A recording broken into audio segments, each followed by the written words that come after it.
Thank you very much, Reese. Reese, you know there's an old Irish saying, may your trouble be less and your blessings be more. And are we ever blessed to have this right now from Aviva Stadium? On behalf of every red-blooded, football-loving, glass-raising American who made it here to the Emerald Isle, we welcome you to the return of Saturdays the way they should be, folks. A significant ACC conference game. And here come the number 10 Florida State Seminoles, the defending ACC champs.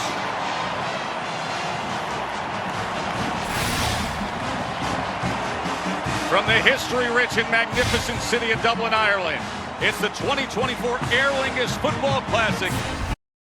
Ireland. It's the 2024 Aer Lingus Football Classic as you're watching the ACC on ESPN. As we welcome you here to Dublin, high above Aviva Stadium, Joe Tessitore alongside Jesse Palmer. Fitting this season starts in this unique setting because this is arguably the most transformational year in modern college football history. We have new rules. We have conference realignment, and finally, the much-anticipated 12-team college football playoff. The remnants of last year's college football playoff, much criticized snub, still in the air a little bit, but you talk to folks here in Dublin with Florida State, and they'll say, no, simply all eyes on the big prize right now. Yeah, they're saying the right thing. They're turning the page, worried about this year. It's a new season. If you look at Florida State, though, they're replacing a lot of talent. They lost 10 guys, 10 to the NFL draft, including the ACC Player of the Year, Jordan Travis, a quarterback. Good news, though, head coach Mike Norvell's been very busy again in the transfer portal. He's bringing in a lot of household names, guys like DJ Uiagalelei, a quarterback from Oregon State, Clemson before that, and a lot of other really talented players, Joe, that I think are going to become household names here at Florida State this season. No question, Florida State believes they've got the talent, they've got the roster to compete for an ACC championship and a berth in the college football playoff in the new format.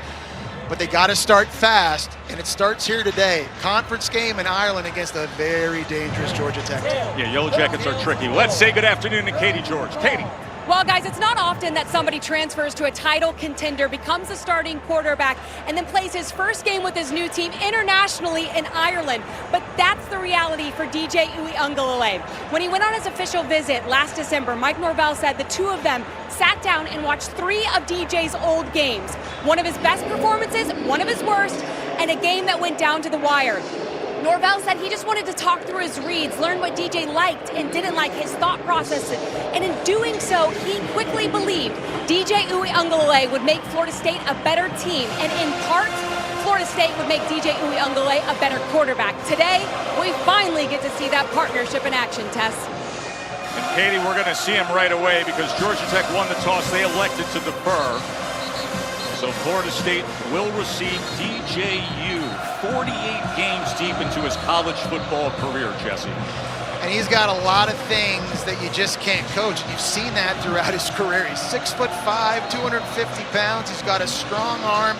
He's unbelievably athletic for a guy his size as well. But he is playing his first game in a new offense. And he's going to be throwing to a lot of guys playing in their first game in this offense as well. So I think it's really important for DJU and Mike Norvell calling plays to help get him in a rhythm. The 9th major college football game ever played in Ireland. Jalen Lucas is a dangerous return man for Florida State. First team All-American when he was at Indiana, where he had an IU record 3 kickoff return touchdowns. The big leg Aiden Burr will get this college football season underway. Here we go. A whole new look of college football as we will say hello to a familiar face in DJ Uiagalelei with a 30-10 record as a starting quarterback. You know what he did as Clemson, and then the refresh year at Oregon State, and now leading the way for this loaded Florida State team. And Joe, I think for DJU, consistency has got to be key. That's been a bit of the MO throughout his career. He's been inconsistent at times. At times, looks like a first-round pick. He makes wild throws. At other times, the mechanics fall apart. Accuracy and decision-making is questionable. If they get a consistent version of DJU this year with the talent around him and how we expect them to play on defense. And no doubt, this is a playoff caliber team. Roydell Williams in the backfield with DJU. Jet motion. DJ will get it out to the flats to Williams, and Williams will turn the corner and have a first down for the Noles, the transfer from Bama. And there's a really good example of play caller Mike Norvell getting DJU comfortable and in a rhythm. Little bootleg, get him outside the pocket, easy throw to the Alabama transfer, Roydell Williams. Again, you're just trying to get him comfortable and in a rhythm here to start the season. Uyunglele with the 12-yard pass to Williams. Lawrence Toafili, the other starting running back, comes into the game. He's in the slot to the right as Williams flanks Uyunglele to his left.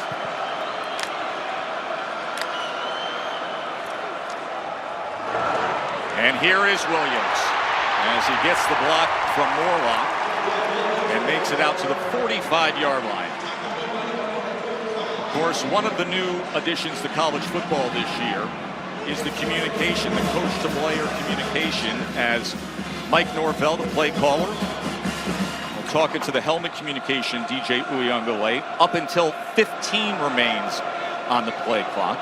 So all the days of the big signs and the multiple player signals likely over in the sport. Williams went for 8 on first down, and now the jet motion with Lucas as Lucas cuts back against the grain out to midfield. Jalen Lucas, the transfer from Indiana, they want to get him the ball in space. And I think Jalen Lucas can be one of the most exciting players on offense this year for Florida State. The transfer from Indiana was a guy that used to get put in space, running back and wide receiver. They gave him jet sweeps. They handed it off to him. Anything to get him the ball out in the open field. He is so quick, Joe. Hard to tackle in a phone booth. He hits top speed about 7 yards, and he's gone. First down at midfield for the Noles. Holmes will take it straight ahead. Gain of maybe 2.5 yards. Joe, I want to go back to what you were talking about with the coach-quarterback communication. I think the biggest advantage outside of just getting the play calling faster is that coaches this year can give cues to their quarterback. They can coach a little bit extra. They could say, hey, if they play this coverage, think about throwing to this guy. If they blitz, check to this. Remind the receiver to line up here. It's kind of like training wheels that you can give your quarterback each and every play to help him out. Williams and Lucas in the backfield. Second down and 7. After Holmes went for a couple yards on the last carry. Big hold this time for Lucas as he spurts ahead to the 38-yard line, and it's another Florida State first down, tackled by Harvey. What's so impressive about Jalen Lucas is he's only 5'7", he's about 175 pounds, but he is not afraid to run between the tackles. For a little guy, he gets upfield. Quick to the line, Uyunglele. Straight ahead running. Good job by that offensive line to surge for about 10.5 yards. Looks like he's right at that line to gain. It's a really good call out, Joe. This is a very experienced Florida State offensive line. 210 combined starts between them, and their health is going to be a big key. When they just come off the ball, they are big and physical, and they get push and movement. You've seen a couple of examples, I think, from the Seminoles O-line early here in this game, trying to reestablish this line of scrimmage. Moving down the field easily on this opening series.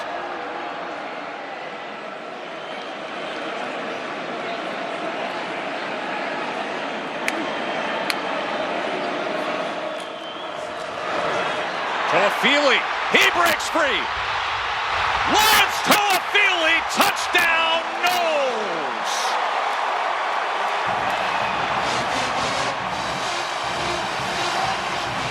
The MVP of the ACC championship game with a 28-yard touchdown run to open up the season.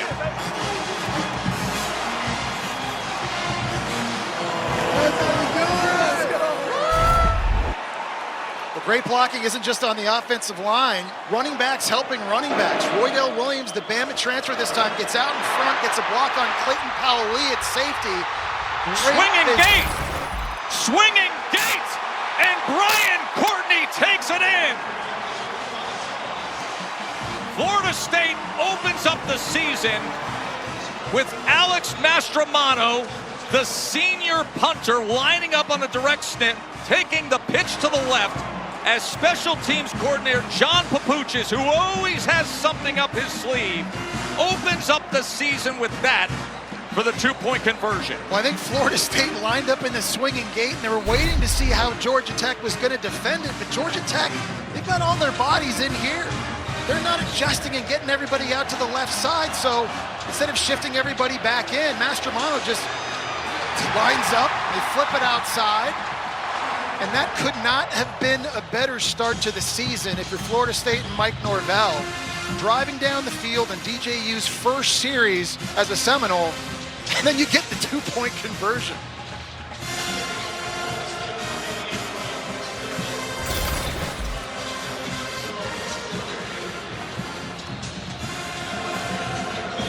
John Papuchis, one of the great special teams coordinators in the game, comes up big. You know, I want to go back and look at that. I may correct myself and say that was the snapper who made the call with the direct snap over to that formation. Here's Leary on the return.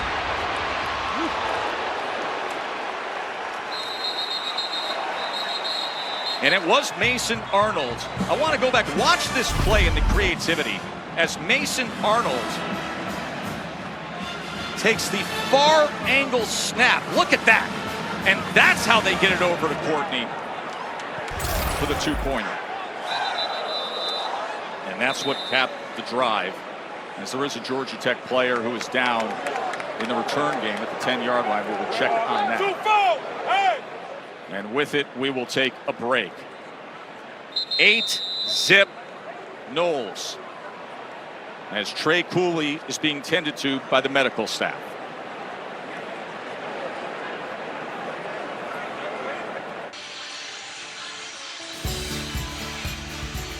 The weather changes quickly here in Ireland. It went from a mild, beautiful, sunny afternoon to now this.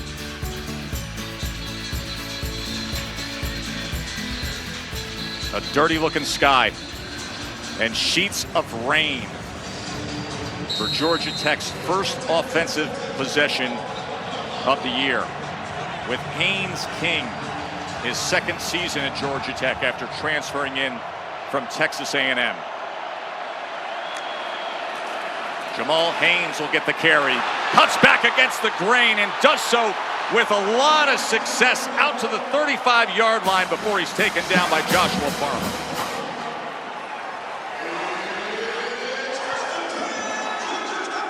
A 14-yard run for Jamal Haynes.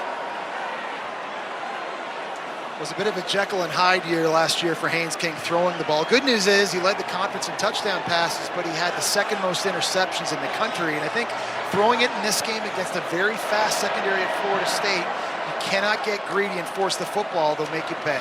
Jet motion. This is Singleton. And Singleton takes it out for a gain of 9. Freshman All-American a year ago.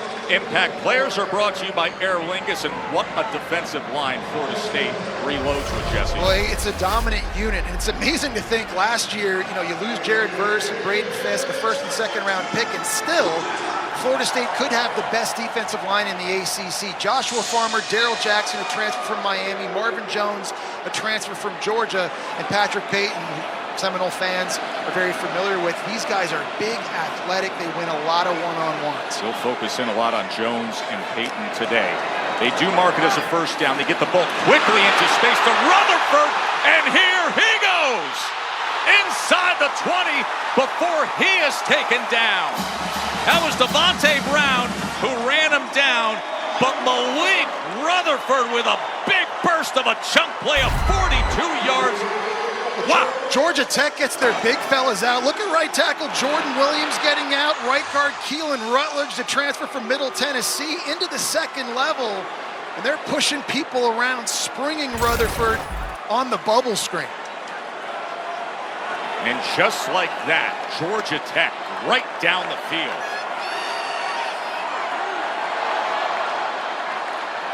Haynes looking for some room, made one cut and wiggles his way inside the 5. This Georgia Tech offense, sneaky good, Jesse. Well, you gotta love the way that Georgia Tech has been able to respond to that Florida State first drive. Your head coach Brent Key right now, it's starting to rain, you're getting into your element, you're running the football, which is something they did so well a season ago. You're seeing some toughness physically from Georgia Tech, but also a lot of mental toughness, seeing them respond on their first drive of the game. Coach Key's offense, 4 plays run, 3 first down. King. As he gets it down to the 1-yard line, Haynes King. Haynes King really is a dynamic quarterback and a true dual threat. He's a guy that can hurt you throwing the football, but he's very dangerous with his legs as well. And it's this area of the field down inside the 10-yard line is Haynes King now coming out of the game. And Zach Pyron, a backup quarterback, a little bit bigger, 6'3", 220 pounds, that they'll use in design QB run situations. Zach Pyron in the game. They use him basically as the big back. Direct snap, here he goes straight ahead and powers his way in. Let it rain, says Tech. Sting 'em, Yellow Jackets.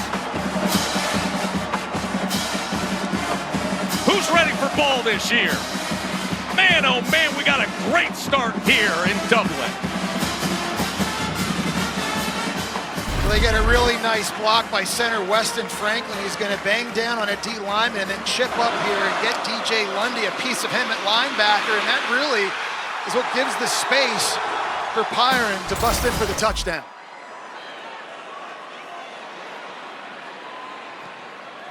Aiden Burr puts it through. Tremendous way to respond by Georgia Tech. They didn't face a third down the whole way. 6 plays, 79 yards. Pirate goes right in. An 8-7 game to open up the season early on.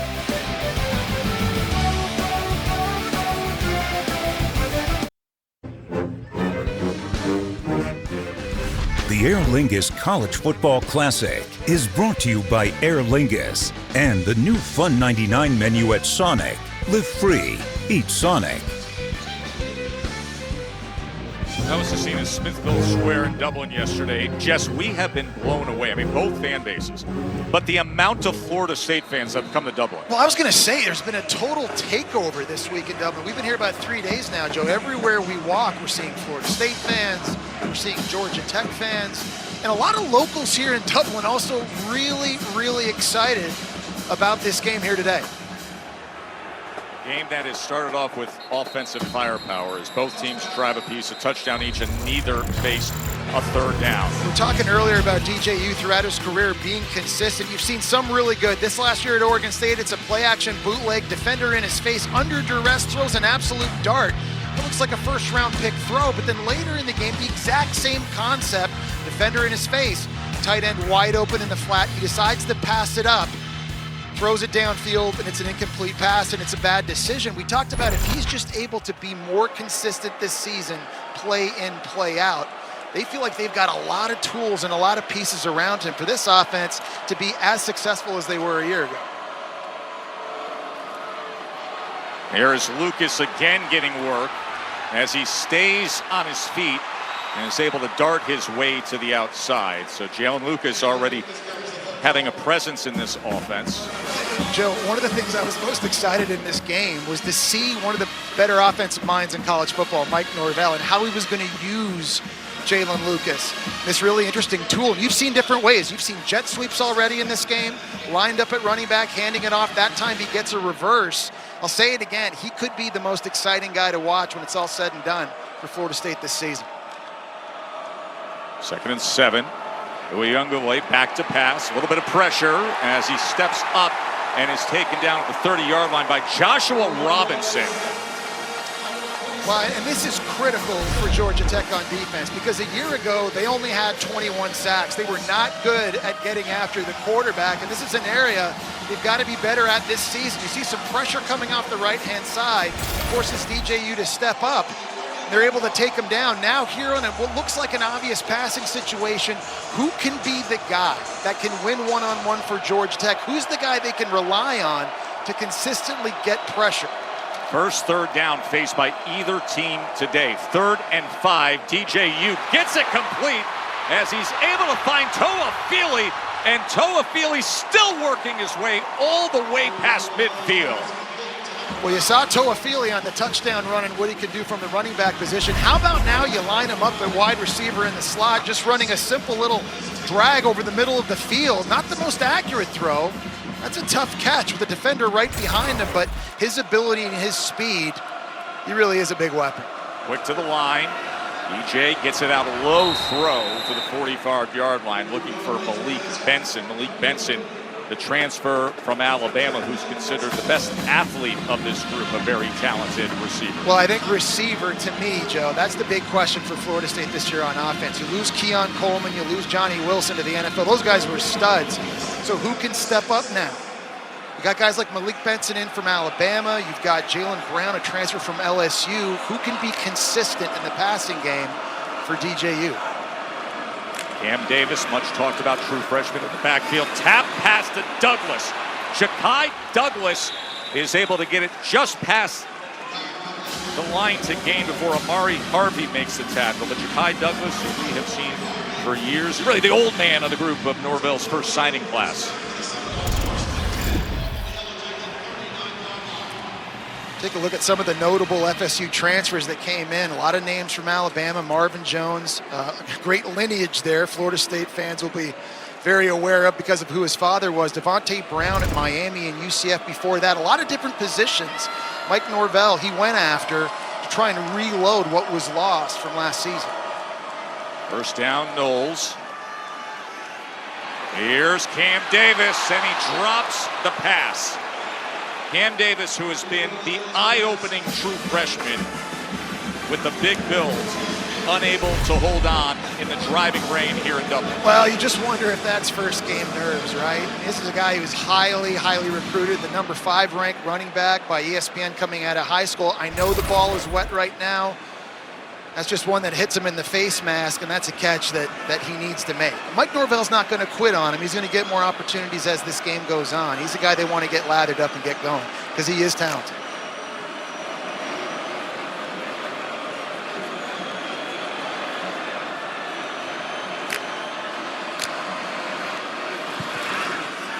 Williams on 2nd and 10. It's a good run fit that time. Just met in the hole by Kyle Eford. So Georgia Tech brought in a new defensive coordinator from Duke, Tyler Santucci. His defense last year led the ACC, giving up only 19 points a game, but his big value is on 3rd down. He's got a lot of exotic looks. He comes from the Mike Elko school of defense where they line different guys up in different places. Some guys have their hands down, others don't. They're trying to confuse the offensive line. They're trying to confuse the quarterback on these critical D&Ds. 3rd down and 6. Here's Williams on the carry. A flag is down as he was taken down. And that was Romello Height who made the tackle. We will check on the flag. Jerry Magellanis leads this ACC crew. And will be holding against Florida State. Third straight year that this game has been the Week 0 college football opener. Mike Norvell's 5th season last year led this team to a 13-0 mark as the ACC champs before the Orange Bowl. We all know what happened there.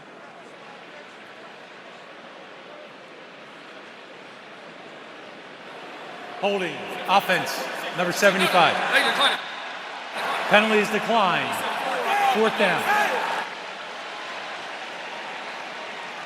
They got a holding call that time on the right guard, Keandre Jones, trying to get a block on Kyle Eford. I think what Florida State was trying to do there was just run the ball, get more yards than that, and then go for it on 4. They kind of feel like they're in 4-down territory, sort of no man's land right now. So Brent Key decides to decline the penalty. DJU still on the field. Ball at the 33-yard line, so sort of that middle ground, no man's land. Trust your offense if you're feeling it, which is the case here on 4th and 4.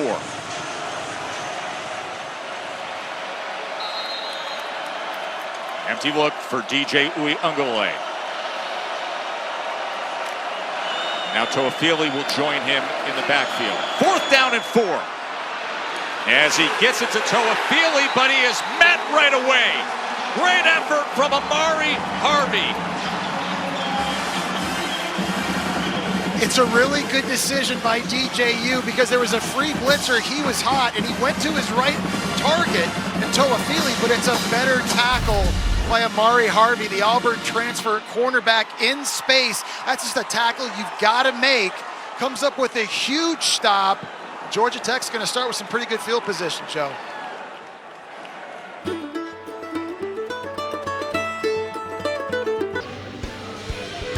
The Aer Lingus College Football Classic from here in Dublin. Oh, does it? No.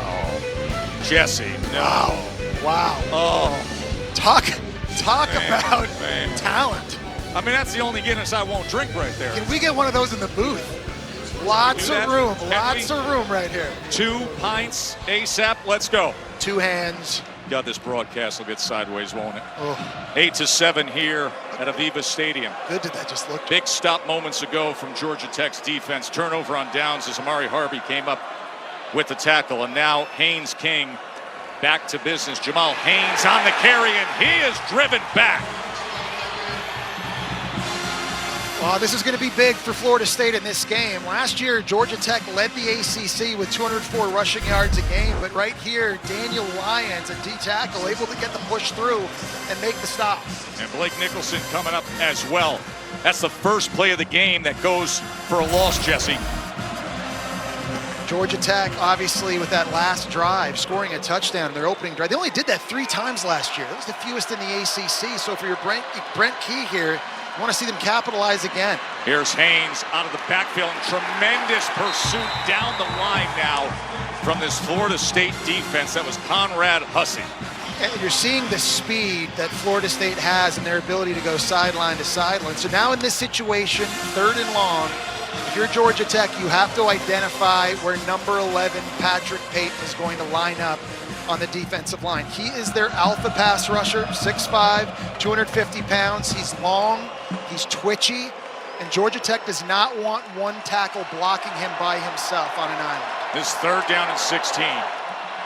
Haynes King looking for anything, but well corralled as he could only make his way out towards the 30-yard line. Azarie Thomas undercut him there.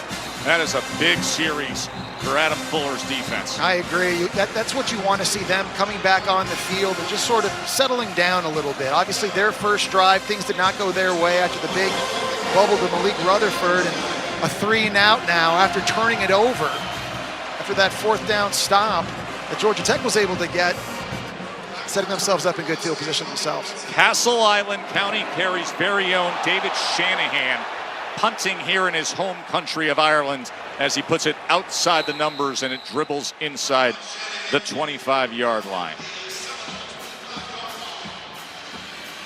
Week 0 action is going to continue tonight. We'll have the 10th annual FCS kickoff game at 7 on ESPN. North Alabama, Southeast Missouri State. And then Florida A&M and Norfolk State. Our celebration of HBCUs begins at 7:30 Eastern on ABC. Isn't it great to simply have ball back, Jesse? Yeah, stateside or not. Here in Dublin, there's just been a great energy all week. It's just, I think, anticipation, right, Joe? It's an exciting new year, the new 12-team format, the college football playoff, but kicking it off here in beautiful Dublin. Just phenomenal. You got the new rules, you got the coach-to-player communications, you got the changing landscape with conference realignment, and, of course, the 12-team college football playoff. As quickly to the outside is Morlock, as that'll be a 1st down for Florida State. Well, it's that play fake by DJU that's just sort of freezing the linebackers in the middle of the field from Georgia Tech, and that allows the tight end Morlock to get out in the flat for another easy completion that we haven't really seen DJU push it downfield yet, right, Joe? It's been a lot of short, easy throws, just trying to keep the offense in rhythm. Yeah, he's 7 of 8 for 62 yards, and the incompletion should have been caught by the freshman running back Cam Davis. That goes for 12 yards. Final minute here of what's been an exciting first quarter. Williams And bursting through and able to get to him was Butler, the true freshman linebacker. Well, Butler does a great job reading his keys. That time the right guard and tight end pull. As soon as he sees that, he's shooting the gap.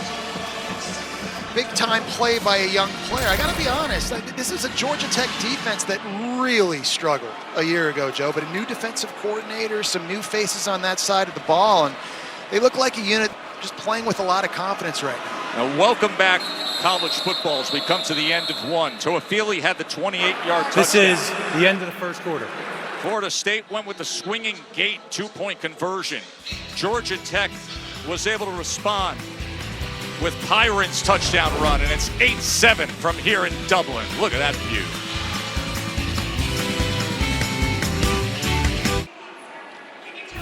Spectacular scene high above Dublin. Moments ago, Katie was with Brent Key.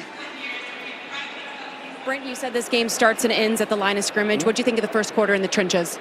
Yeah, I mean, I thought offensively the first drive we had, we were able to establish the run, and then we get knocked back there and get a TFL, and now you're behind the sticks. And then the other side of the ball, all right, we got to take a deep breath. All right, play our assignment, get aligned correctly, play our assignment, and finish at the ball carrier. Majority of the big plays they've had have been bust by us. Just small little adjustments we got to make within the scheme. So take a deep breath, settle down, and go play football. Thank you. All right. Toafili was driven back by Brent Key's defense that time, as Powell Lee and Kyle Efer converged on him. Yeah, it was another nice job by Powell Lee at safety, playing downhill, now setting up third in California, really. And again, an area last year where Georgia Tech really struggled in these situations was getting pressure on the quarterback and trying to disrupt their rhythm. And we talked about Tyler Santucci, the new D coordinator. He's got a lot of different funky looks. You see a lot of people at the line of scrimmage. Some have their hands down, some don't. DJU's got to be careful here. 3rd and 15 locally is referred to as 3rd and Limerick. Pressure and taken down. That was Romello Height as a penalty marker comes in at the end of that play, but that is exactly the elite talent they want to see off the edge from Height. He's a transfer from USC. Personal foul, He's the guy. face mask, defense, number 9. 15-yard penalty, automatic first down. And it's going to go the other way as a first down Florida State with the face mask. Wow, I was just going to say, he's the guy that they think can be the dude coming off the edge. He beats Robert Scott one-on-one and gets home, but you see in the process, gets a hold of DJU's face mask. It looked like an incredible play for Georgia Tech. Just no luck of the Irish there. That would have been the first sack of the day for them in their 3rd straight TFL. Instead, just getting a little bit of the face mask, and it's first down, Florida State out at the 47-yard line.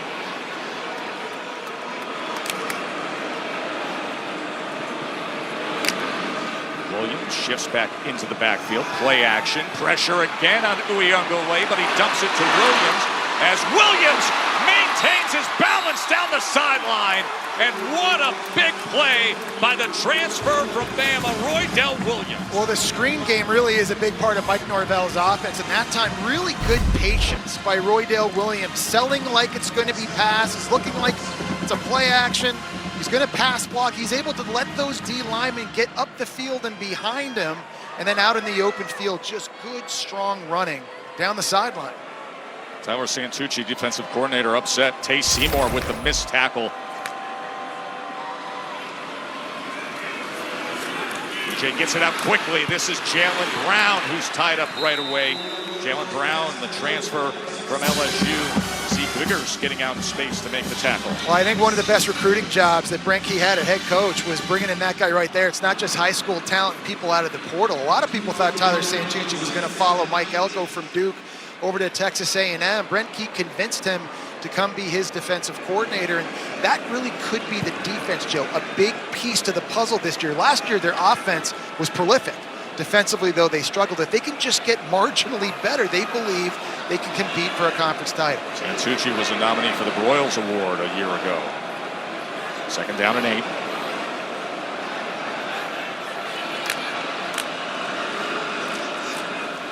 Here's Holmes. As Holmes tries to catch that seam that is taken down just around the 31-yard line. It'll be third down from there. Robinson with another tackle. Well, we heard Brent Key telling Katie coming out of the break that negative plays are kind of what got them in trouble offensively on that last drive. Now on defense, a few minutes ago, you had third and long. It looks like you're going to get a sack, but you get the face mask instead. It keeps the drive alive, and because of that, Florida State here knocking on the door. They're down and 2. DJU taken down. That was a big-time play again from Harvey. Remember, he had the 4th down stop earlier for Santucci's defense. Well, he had some offensive linemen slipping and sliding. The big key against a 250-pound quarterback is you don't want to let him get going downhill. And that time, Georgia Tech able to stymie him up front. And a really good job inside there by Amari Harvey. We saw him make a great open field tackle on the last possession, that time making a big stop in the backfield. And now the field goal attempt.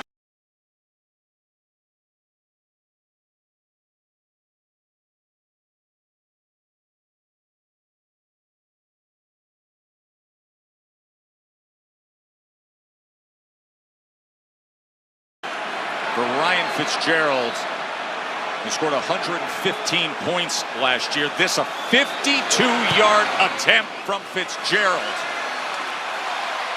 And he's able to drill it. A career long for Fitzgerald. A 52-yard field goal to make it 11-7. The big leg, well struck, good rotation, and in from 52 out. Noles on top by 4.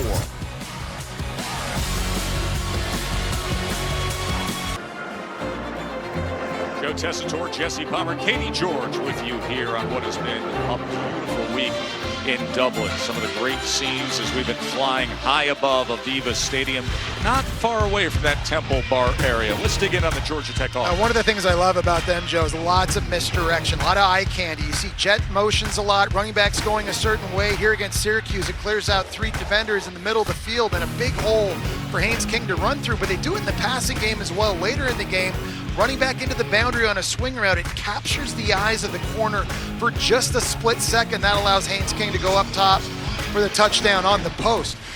All this misdirection and pre-snap shifts and motions, it forces defenses to have to play with great eye discipline. You've got to find the football. If you don't, it gets run right by you, it gets thrown over your head. I think that's a big challenge for this Florida State defense throughout this game.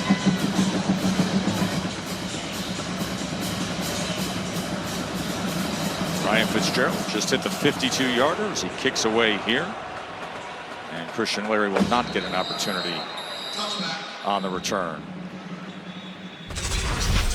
Georgia Tech offense, they were committed to the run, productive with the run, rushing the ball, but the defense was giving up a lot, thus the new coaches. Well, and I think that's why they're excited about this season, is because from the offense, 83% of that production comes back. They feel like they can take the next step offensively in the second year under offensive coordinator and play caller Buster Faulkner's system. You see Buster Faulkner there. He's on the left-hand side. Really, really clever offensive mind. And it's going to be important throughout the course of this game against the athleticism they're facing that they're able to keep using this misdirection to put Florida State on their heels. Buster, of course, a 2-time national champion on that Georgia staff. Haynes King. As Singleton was the intended target.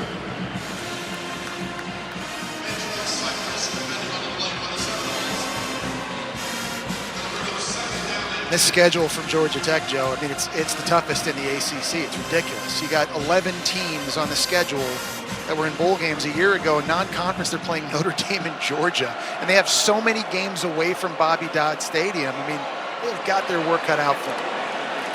2nd and 10. This is Haynes. As Haynes is bottled up at the 29-yard line. So this is a big situation here for Haynes King and Georgia Tech. An area I don't think they were very good at a year ago is just drop back passing. Without the play action, when the defense knew they were going to throw it, accuracy not always great from Haynes King, decision making not only always great, receivers, the ability to separate wasn't always there. They have got to be better in that department, and here's a perfect example here in this down and distance. Third down and 5 for Haynes King. Shallow cross, gets it complete, has the first down to Chase Lane. And I love that from Haynes King, getting through his progression. First receiver not there out of the backfield. You find Chase Lane, transfer from A&M on the shallow cross.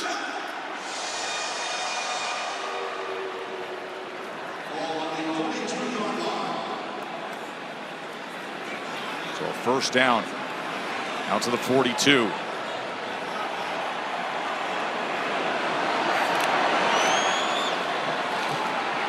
Haynes testing that left side as he's tackled by Thomas. Well, Tess, just not sure if you guys noticed, Haynes King keeps bringing his hands up to his ears on his helmet. They were curious to see how the in-helmet communication would hold up in crowd noise. It's been a little bit loud here at Aviva Stadium.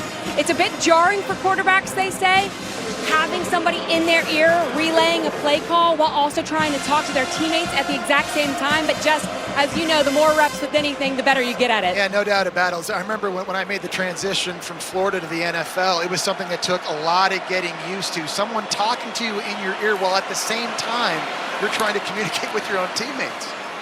Alexander on 2nd and 4.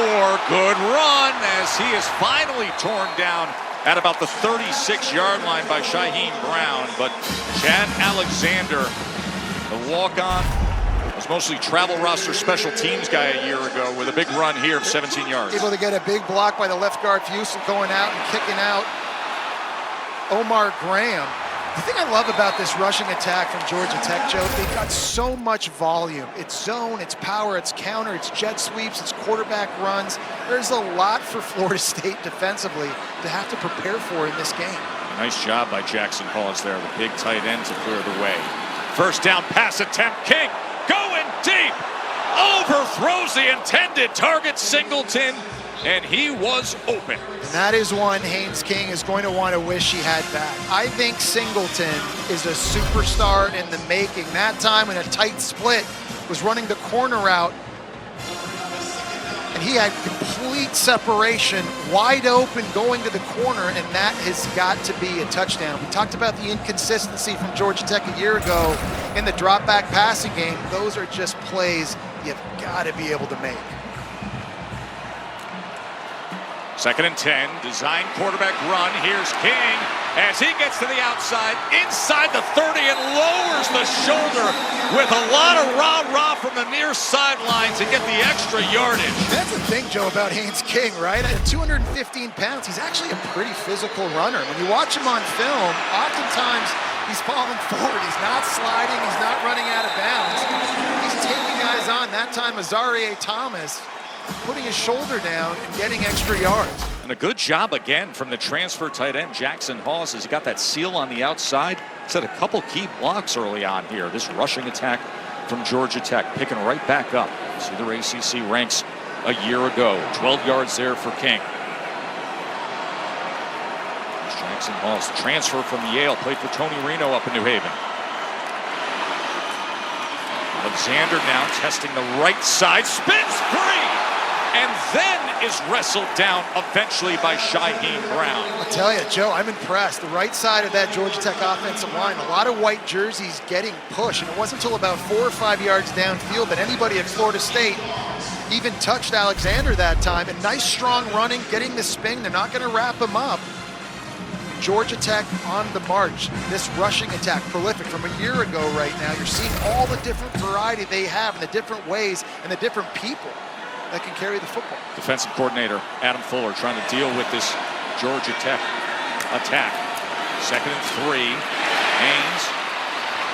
As Haynes King able to scoop his way to the 13-yard line, and that is a first down for Georgia Tech. It's a really good read by Haynes King because it's basically a run-run option. He's faking the handoff inside, and he's allowing the defensive end that time, Sione Lolohea, to crash down. Once he does that, he's off to the races. And again, you see how strong of a runner Haynes King is. Not an easy guy to bring down. First down at the 14-yard line. Jamal Haynes, he is met just inside the 10-yard line. This is going to be the 11th play of the drive for Georgia Tech. So DJ Uyunglele says, I gotta stay warm. I gotta stay warm out here. It is Dublin summer, I get it, but it is in the low 60s, maybe high 50s at this point. It is starting to get a little bit chilly. It's been a minute since he's been on the field. Dublin summer, better known as New York November. All of a sudden the sun comes out. Just give it 5 minutes and we'll see what we get next.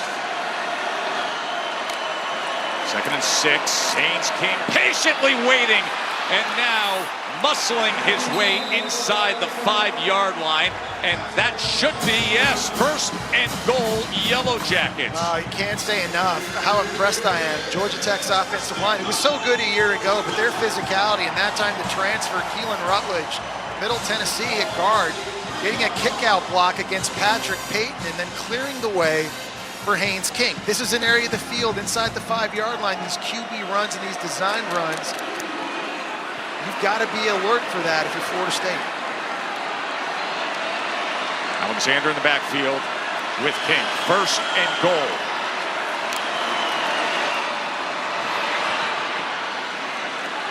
Alexander is stacked up in the middle. It's amazing too, because Joe, I'm up here and I'm watching Haynes King. He's got his hands on his hips. Yes. He's carrying it a lot. He's already had 5 carries. He's had a scramble. We asked head coach Brent Key, how many carries do you want to give this guy? How comfortable are you? And it's just like as many as it takes to win. They knew coming into this game against this defense that it'd obviously be Jamal Haynes carrying it a lot, but Haynes King at quarterback was going to have to get it done as well. And we're putting him to work here early in the first half. He's averaging 6.4 a carry.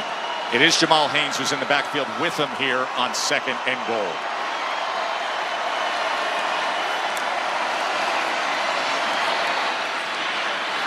That time Haynes King kept it himself and got to the 1-yard line.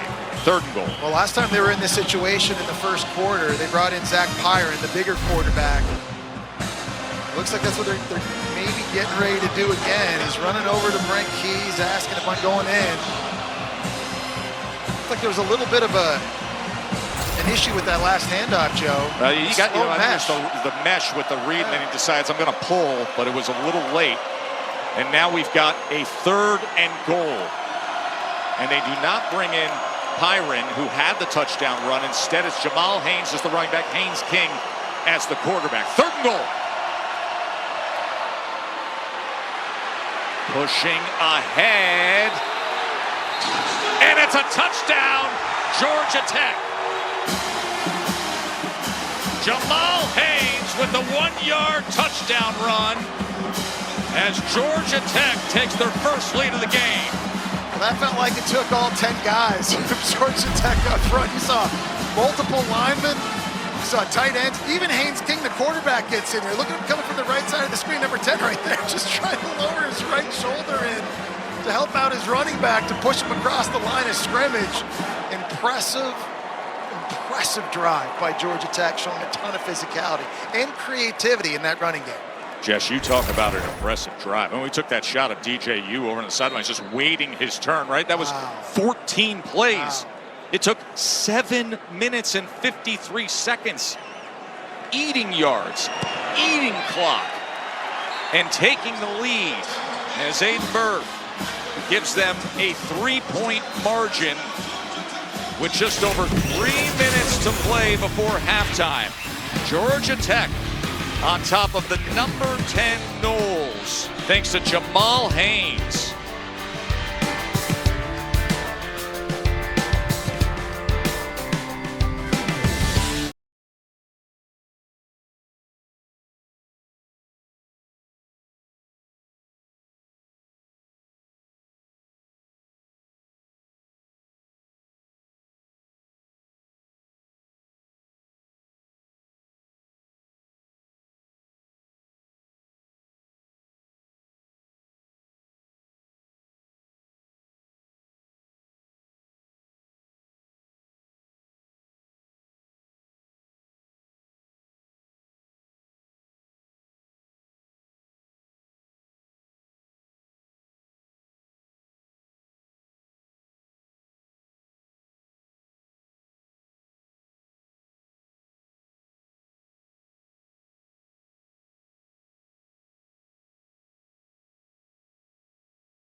Aer Lingus College Football Classic is brought to you by Bank of America. What would you like the power to do?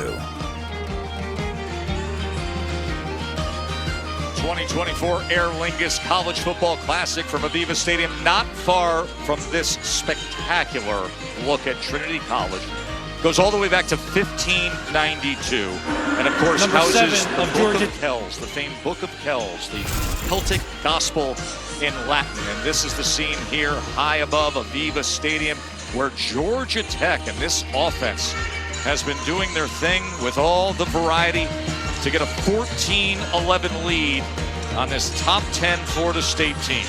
So glad you're with us to start the college football season. Joe Tessitore, Jesse Palmer, Katie George, the new look of the sport. The 12-team playoff has arrived. And then, of course, we will head into our ESPN ABC college football next week. Thursday night, got North Dakota State, Colorado on ESPN. Temple and Oklahoma Friday on ESPN. Saturday, how about this triple header? Clemson, Georgia on ABC. Miami and Florida, the first SEC on ABC 3:30 game. And then in prime time, Notre Dame at Texas A&M, all before we get to Sunday in Vegas with USC and LSU. It's just wall to wall. I mean, Jess. Appointment viewing. Do not leave your couch. Two of us are going to be in Gainesville for that battle between a tremendously loaded Miami team and a Florida team that feels much more confident entering this year. Uyunglele finding Toafili out of the backfield. He tries to turn the corner and he's able to dart ahead to the 27. Listen, obviously Florida State wants to score here at the end of the half, but they cannot go 3 and out right now, Joe. After their defense was just on the field for almost 8 minutes, they need a breather. It's important that Florida State here is able to matriculate the ball down the field. Georgia Tech is going to be receiving first in the second half, so this is a big drive here for the Seminoles. See how good that Georgia Tech defense has been the last couple drives. Toafili, as he is taken down at the 28-29 yard line by LaMiles Brooks, who's really improved. And here comes a big substitution now for Georgia Tech in third down, obvious pass situation. Last time in the situation, it was Romello Height, the transfer from USC, that got the sack. Unfortunately, also got the face mask penalty, which kept the drive alive. But up front now, it's a very experienced O-line for Florida State. They've got to keep DJU clean. Looks like Florida State has 2 players now lined up opposite Romello Height to the right side of the formation. That's who they have to deal with, the most talented edge rusher for the Yellow Jackets. Third down and 7. Pressure on DJU. He gets away, tries to go ahead to get that big body to that line to gain, and he's very close. It'll depend on the spot. It was Sylvain Youngjuin who was able to get to him. As a man is down, Romello Height had the first pressure. And another new part of college football this year, the 2-minute timeout. It has arrived, the first ever in major college football.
I'm Matt Berry. Coming up on the Alexis Halftime Report, it's a season of change in college football. We'll talk about the ACC additions, who can have immediate success. Plus, the 12-team college football playoff is here. We'll explain it. Don't yell at us yet. And immediate impact quarterback transfers. We'll talk about those. Plus, the number of Jameson shots Joe Tess and Jess had last night. Ireland. Big numbers coming up at the half. Was there a tally on that, Jess? Nobody's keeping. After a certain amount, you just can't. Look forward to hearing from Matt and Sam at the half. First down for Florida State. DJ Ungole quickly to the outside, connecting with Malik Benson. Real fast, physical, good set of hands as well.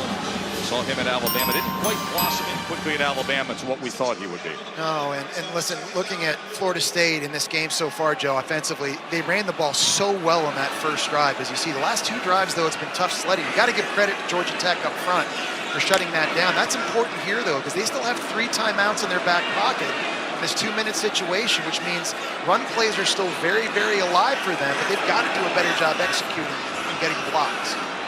Second down and 4. Williams will take it straight ahead. An extra push for Williams, and that should give him the mark for the first down. The clock's going to stop inside 2 minutes when you get a first down to give them an opportunity, but they got to get the play call in here. If you're Florida State, you got to have a little sense of urgency now.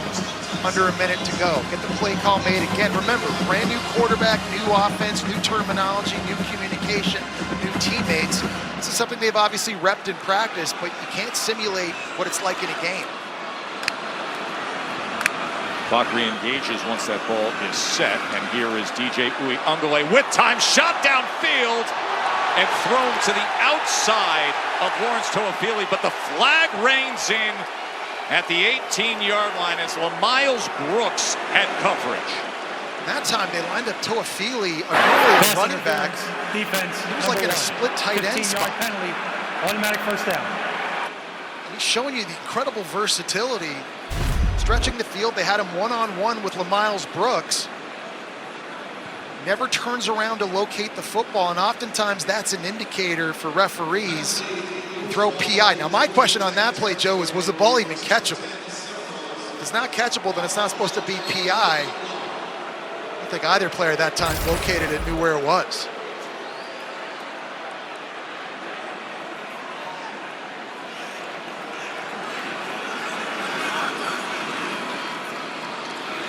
Williams and Lucas in the backfield. Ungole extending the play. Flags rain in as he goes downfield, tried to go back shoulder downfield as he was looking to try to connect with Jalen Lucas, but they're going to walk this back. Yeah, they're going to get a hold on Jeremiah Byers at right tackle that time, who just got bull rushed on the right side of the offensive line. I've been impressed. Georgia Tech's pass rush already looks way better than it was a year ago.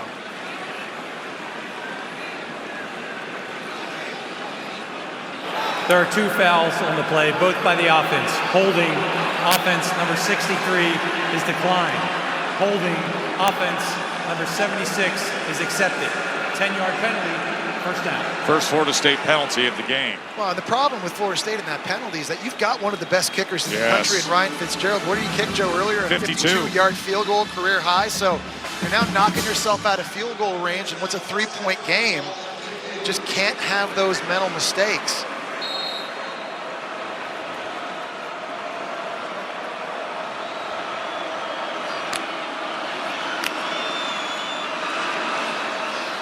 Three seconds remain. Quickly to the outside to Brown as Brown spins his way to the 41-yard line.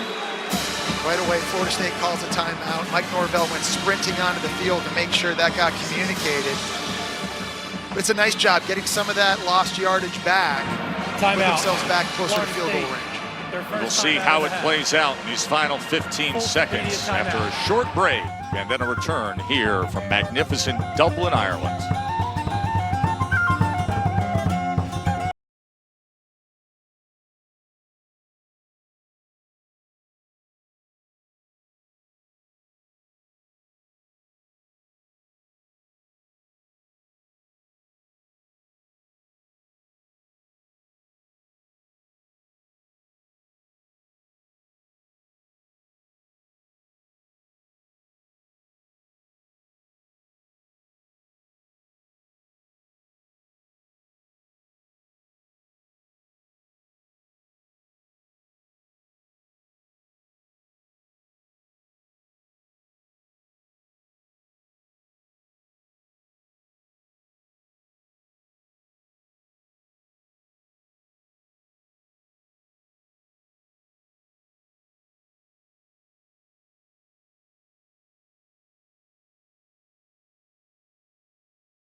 Ryan Fitzgerald hit a 52-yard field goal earlier in this game, and right now Florida State is trying to put him in position again with 15 seconds remaining and 2 timeouts with the ball on the 40-yard line. So I think at this point, Joe, you're thinking to yourself, okay, if we get to the 35-yard line, we're within his range. We've got 2 timeouts. We can throw it over the middle of the field. We can run the ball if we need to.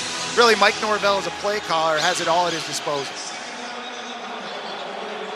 2 timeouts, 2nd and 10. Plenty of real estate and time to work with because of the timeouts. Uyunglele looking for an option, and that ball was thrown to the outside of Ja'Kai Douglas, so that'll leave 9 seconds remaining. It's hard throwing it downfield in this situation because Georgia Tech's just rushing 3 guys. They've got 8 back in coverage. Everyone's eyes on the quarterback, not letting anything get behind them, and they're going to break on the ball. Just a 2nd incompletion for Uyunglele today. In shortstop, 12 completions for 96 yards. See how they manage these last 9 seconds with the timeouts in the bag.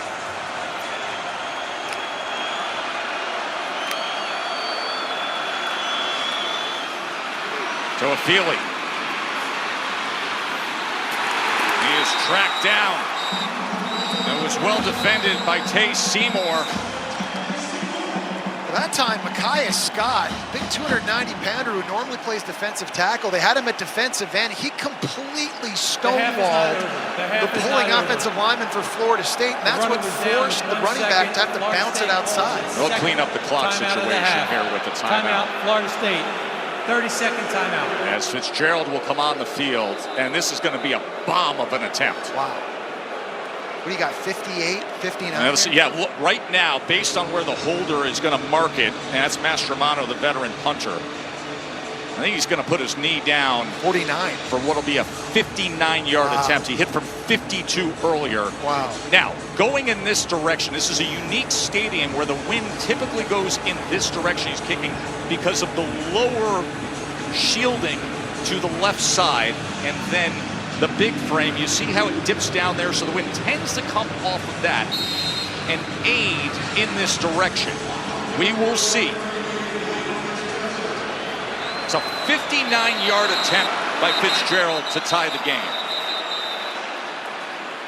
And Georgia Tech is going to call a timeout. Georgia Tech, their first timeout of the half, 30-second timeout. Fitzgerald had a field goal percentage of 90.5% a year ago, was 7th best in the nation. We told you earlier today, he just went after it.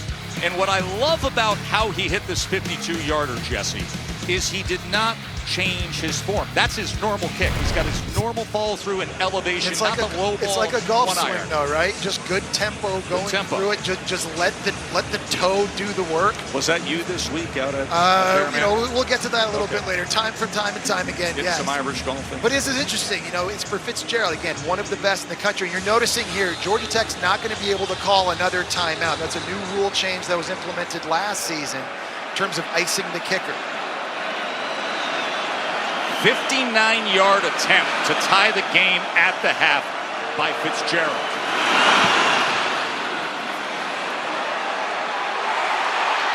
And why not?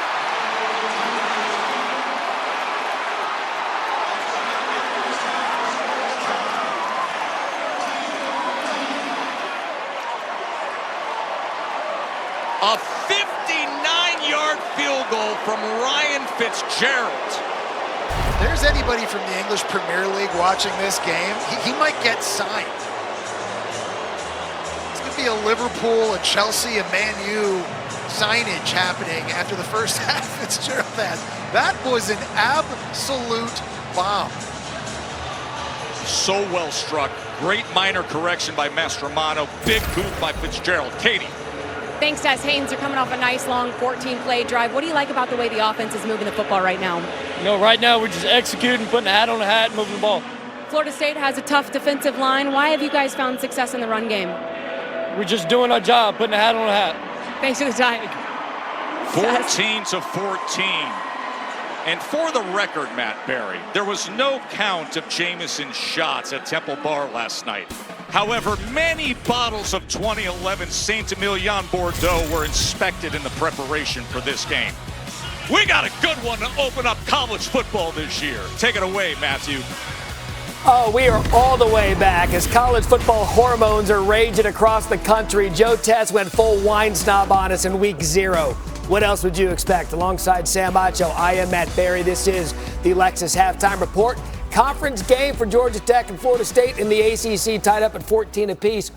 Early on, the story in this one, Sach, was how Georgia Tech was able to establish the line of scrimmage and force the running game on a Florida State defense. Well, there's so much gone from that Florida State defense. Braden Fisk in the NFL, Jared Verse in the NFL. 5 starters are gone. And so Georgia Tech, the best rushing team in the ACC, took it to them early. That first drive, 6 plays, 79 yards. 5 of those were runs, and he wasn't touched. The running back wasn't touched until he got 15 yards down the field. Later on, about 9 yards down the field. What this tells me is not only are some of your defensive statistical leaders gone, but some of the leadership is gone. Somebody's got to get into the huddle and say, hey, let's step up, let's wake up, and not have this be a game that's tied at halftime. Brent Key, an offensive line guy by trade. Georgia Tech showed that throughout the first half, even with that second drive. But they punched down the field, as you said, in 6 plays to answer the Florida State drive. They went for 2 to make it 8-0, and then to make it 8-7, something sustainable for Georgia Tech. First half, 18 rushes, 5 passes. Well, that's who they are, and that's what Georgia Tech wants to be. Brent Key, former offensive lineman, offensive line coach.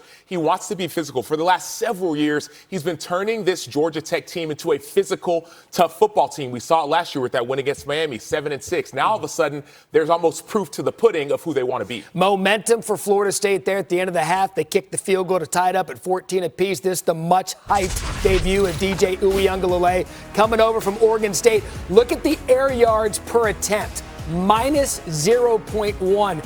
They need DJU not only in this game to get out of here with a win, but throughout the season to be able to take some shots downfield. He just hasn't done it yet in the first half. Well, they didn't think they were going to need DJU to take shots down the field. So Florida State, they've lost a lot on offense as well. Keon Coleman, Jordan Travis, etc. But the strength of their team is their offensive line. 3 returning starters and All-Americans on that offensive line. We saw it in the first drive. But all of a sudden, if you have to take shots down the field, we haven't seen DJU be able to complete the shots down the field, let alone take them. Mike Norvell did a great job at a Porter, but you're losing a lot on that offense from a year ago, and the undefeated team. We'll see how they bounce back in the second half. 3 additions to the ACC this year. It was a season of change, as I said, in college football. But if your conference is going to make a statement, Sam Acho, you have to win your marquee non-conference opponents, and the ACC is set up to do so, especially in week 1 with Clemson and Georgia and Miami and Florida. Well, that Clemson-Georgia game is the one I'm most excited about. Cade Klubnik's coming in to start again. Then Barrett Carter on the defensive side of the ball. He could have gone to the NFL, yet he's one of the best inside linebackers in all of football. And so Clemson, flying a little bit under the radar, gets a chance to prove it early against Georgia. And look, sometimes ACC fans say, look, what about us? Why can't we get some of that national acclaim? You can do that in week 1. Right out of the gate, especially if you're Clemson and Georgia coming back and the #1 team in the country and one of the favorites to come out and be a top seed in the college football playoff. Speaking of said college football playoff, Jim Harbaugh went to the NFL after hoisting the national championship trophy. Now 8 more teams are on their way in as we continue on the Lexus Halftime Report.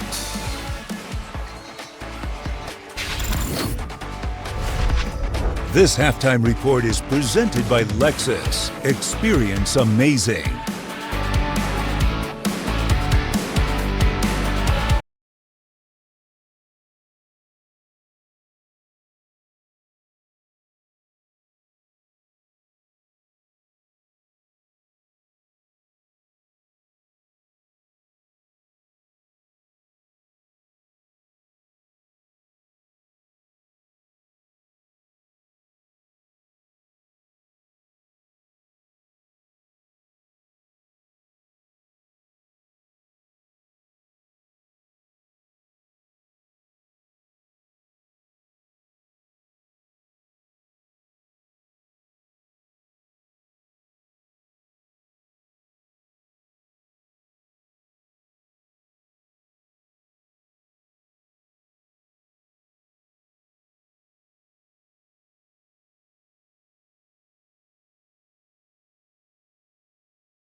You're watching the Lexus Halftime Report. Sam Acho, Matt Berry, Ireland. According to all accounts, Pat McAfee got his money's worth in Ireland last night. We'll discuss his intake coming up later. New college football playoff. It's a big one. 12 teams made up of the 5 highest-ranked conference champions plus the next 7 highest-ranked teams. The 4 highest-ranked conference champions will be seeded 1 through 4 and receive first-round byes, with 8 teams seeded 5 through 12 will play in the first round, with the 8 teams seeded 5 through 8 hosting home games. From there, the playoff will play out as dictated by the bracket, with no reseeding between rounds until the national champion is crowned January 20th on ESPN.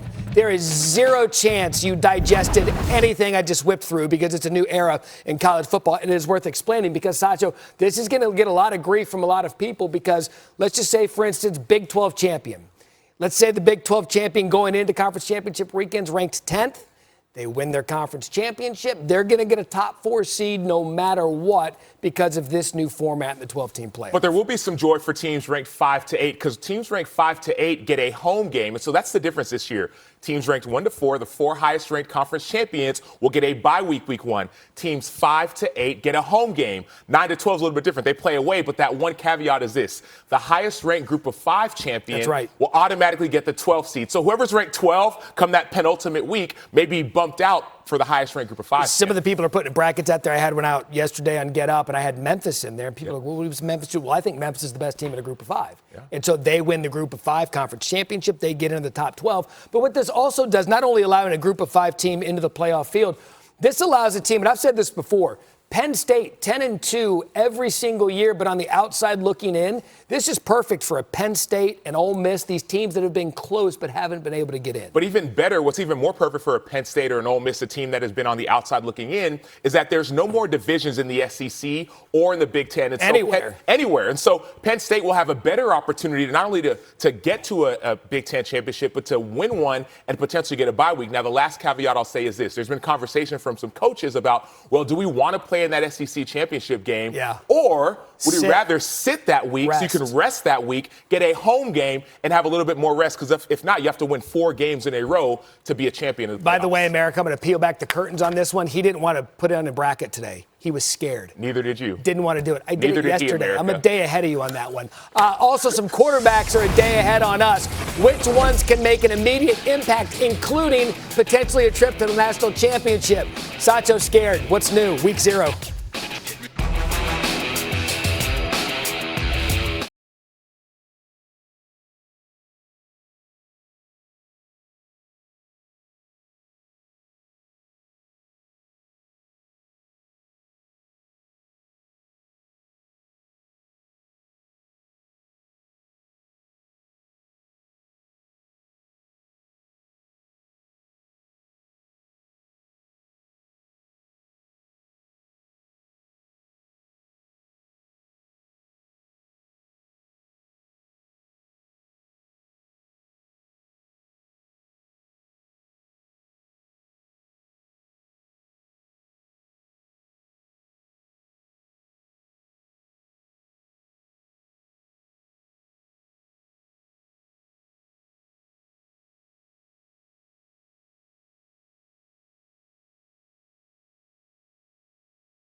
You're watching the Lexus Halftime Report. The much-traveled DJ Uiagalelei making his Florida State debut here in the first half. Started at Clemson in the ACC Pacific Northwest and now back in the ACC, 14-all. The subject of many quarterback transfers throughout the country, including Grayson McCall, who's been playing college football since the Obama administration. But there are a lot of quarterbacks on this graphic that could lead their team to a national championship. Who are you keeping your eye on? Oh, mine's on Dylan Gabriel. So Dylan Gabriel was at Oklahoma last year, dual threat quarterback. Now he's going to Oregon. Last year, Oregon had one of the top-ranked offenses in all of college football, specifically passing offenses. So now you have an experienced quarterback with an experienced coordinator in Will Stein and a high-powered offense. My eyes are on Dylan Gabriel. By the way, the game day guys loved Oregon this morning, picking them to win the national championship. You think DJ or Dylan would have a huge part of that on the Lexus Halftime Report.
When things go wrong and will not come right, though you do the best you can.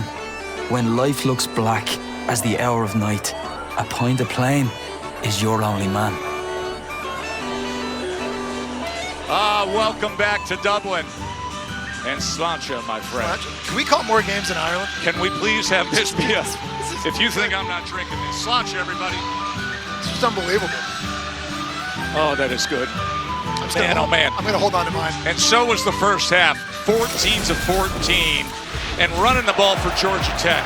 And no surprise there, Joe, because last year they led the ACC in rushing, but you've seen the variety throughout this game. It's zone plays, the line getting downfield, hats on hats. They've been able to run power, counter, getting bigger bodies at the point of attack. You've seen the quarterback run as well. In all, 2 running backs, 2 quarterbacks, and a receiver toted the rock in that first half, and they're averaging 5.6 yards per carry. That has got to continue here in the second half.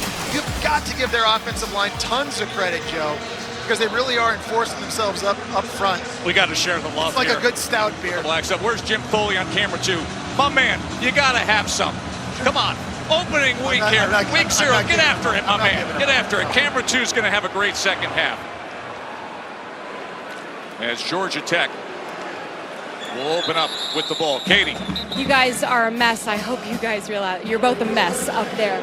I talked to Mike Norvell coming out of halftime. He said on defense, they got to get guys wrapped up. He said they've missed a lot of tackles in the open space. That's extended these drives. He did said Haynes King is doing a really nice job in the run game. So when the opportunity presents itself, they got to get him down quicker in the second half, guys. That's a good point, Katie. I think that the physicality and the toughness of this Florida State front 7 is going to get tested. We talked earlier about losing Jared Verse, losing Braden Fisk in the first 2 rounds of the draft. They also lost 4 of their 5 top defensive tackles from a year ago. Now, they believe they've been able to reload and bring in guys through the portal and out of high school, but that has to show up now in the second half.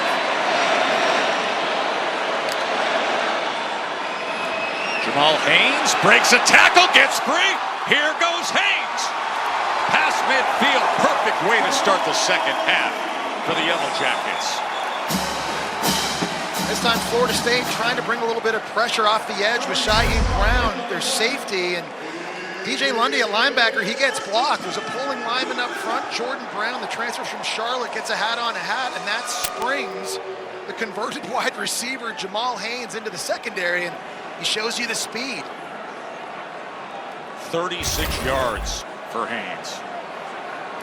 His story is something special. Now here's Haynes King on a designed quarterback run as he's taken down at the 35-yard line by Thomas. Let's get back to Jamal Haynes, because this guy comes here as a slot receiver at Georgia Tech.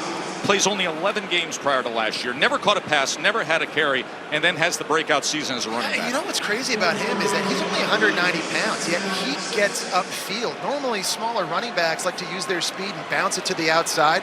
He is so comfortable running between the tackles. And look at that number, 174. That's the most carries a Georgia Tech running back has had since 2017. He can tote the rock, workload. You can feed him. He gets better as the game goes on and as the season goes on. 2nd and 6, Haynes King, and he is taken down by Shaheem Brown. And I just wonder, as this game goes on, as Georgia Tech keeps running the football, Adam Fuller, the D coordinator for Florida State, is going to have to make a decision. Do I have to put extra safeties in the box and get guys closer to the line of scrimmage to try and take this away?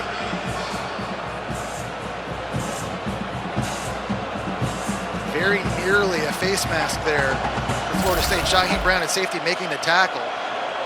Very, very lucky. 3rd down and 5. After that big run by Jamal Haynes, they get in position. What will they do with it? Haynes King with time. Crossing route, and it's incomplete as he was trying to get it to Malik Rutherford. The coverage came from Kevin Knowles. Nice job by Kevin Knowles there. He's replacing Jarian Jones, who was outstanding last year in the nickel. Really good job in man coverage at that point. Now forcing a field goal attempt, it looks like, here for Georgia Tech. Aiden Burr's going to come on. Very talented kicker. Was an honorable mention freshman All-America a year ago. Had the 2nd highest field goal percentage in Georgia Tech single season history. He's got a big leg. This from 51. And it is no good.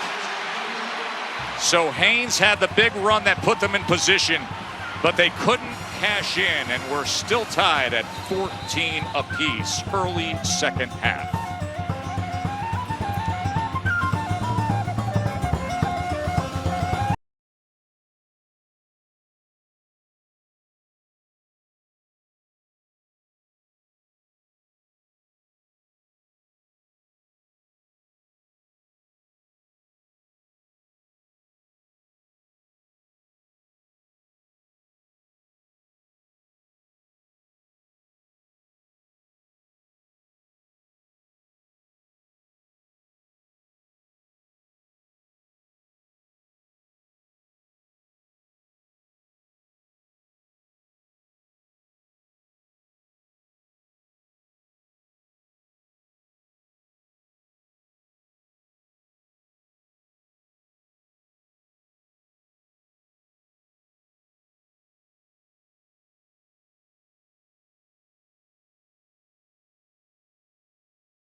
Boy, a lot of the fans who came to see the Aer Lingus College Football Classic, they got to Tourism Ireland with their golf guide. I mean, look at some of these spots here on the island. Like Lahinch out there in County Clare. You want the best oysters in the world. By the way, County Clare's got it. Facts. Waterville. But then the best of all, where the Ryder Cup is going to be in 2027, Adair Manor. It is utterly spectacular. We were there to check out Adair Manor, checking out a heck of a game with the Noles and Georgia Tech. DJ Uiagalelei spinning and trying to go against the grain, and that was deflected. And some had a fun time at the great Adair Manor, where the cup will be in a few years. Yeah, Katie and I had a chance to play that earlier this week. The course is absolutely pristine, and Katie and I had the two best caddies ever, PJ and Paul. And they were telling us exactly what to do, and Katie and I made it seem as if we didn't hear a word they said. I don't know if PJ will ever show up to work again after having to carry me through 18. Let's be honest, Jess. We asked him what we owed him after the round, and he said, an apology. 2nd and 10. Williams trying to find anything he can. But what you found there was Omar Daniels and Tatum. Well, at this point, Joe, in the passing game for Florida State, everything's been short and underneath, and at some point, you got to push it downfield, don't you? I mean, running backs have more receiving yards right now than their wide receivers. So in this 3rd and long situation, Ja'Kai Douglas out there, Darian Williamson, Malik Benson, someone's got to win one-on-one, get to the sticks, and they've got to get the vertical passing game going. 3rd down and 7. Williams remains the back flanking Uiagalelei. It's a motion Williamson. DJ with time, gets it out, and gets it complete. Out past Mendez saying incomplete. That Ja'Kai Douglas was out of bounds. Boy, that was close, but it's an incompletion as Harvey had coverage on Ja'Kai Douglas. That was an absolute perfect throw to the back shoulder by DJ Yu there, working Douglas on the sideline. The question was, did he get his right foot down?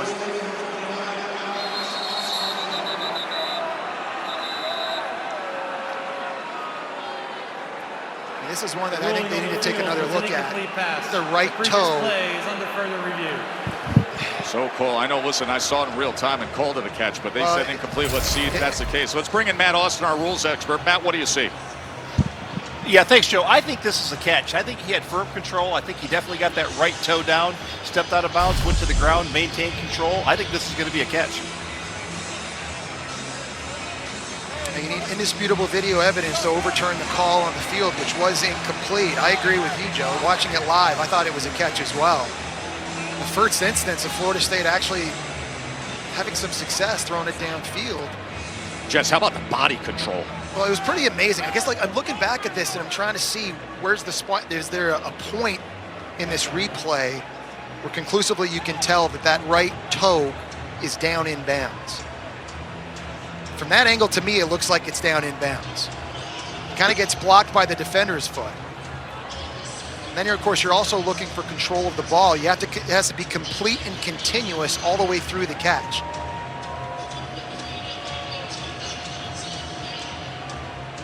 Ja'Kai Douglas on 3rd and 7. At the end of that play, that was ruled incomplete. You heard from Matt Austin, you heard from Jesse. They're taking a look, and they feel it should be reversed and a catch and a first down. If it stands, it'll be the first 3 and out for Florida State and the first punt of the day for them. Review, the receiver completed the catch at the 48-yard line. It's 1st and 10 at the 48-yard line, Florida State. You know, and in that moment, Florida State on a big 3rd down, they go to Ja'Kai Douglas, a 5th-year senior, and a guy really that's done it all for this Florida State offense. Last year in a game against Pitt, when Keon Coleman and Johnny Wilson were out with injury, he went over for 100 yards. We saw him in the Orange Bowl against Georgia, Joe. Yes. He was playing Wildcat quarterback, running back, receiver. He'll do anything it takes for this offense to have success. So in a big moment, you go to the experienced wide receiver to make a play. Also had a big 4th down conversion catch for Florida State when they were trailing Florida in that critical game. So 15 yards to Douglas. 1st down, Knowles. DJ Uiagalelei with time off play action goes downfield. And that's incomplete. It was thrown a little low for Ja'Kai Douglas. He had him on the deep cross, and if that ball is just thrown a little bit higher and out in front, that might be a walk-in touchdown. It's a tremendous effort by Douglas going low to the ground and try and scoop that up. It just has to be a more accurate throw from DJ Yu. We talked about the inconsistency throughout his 4-year career, Joe. Throws like that, you just have to be able to make to have success.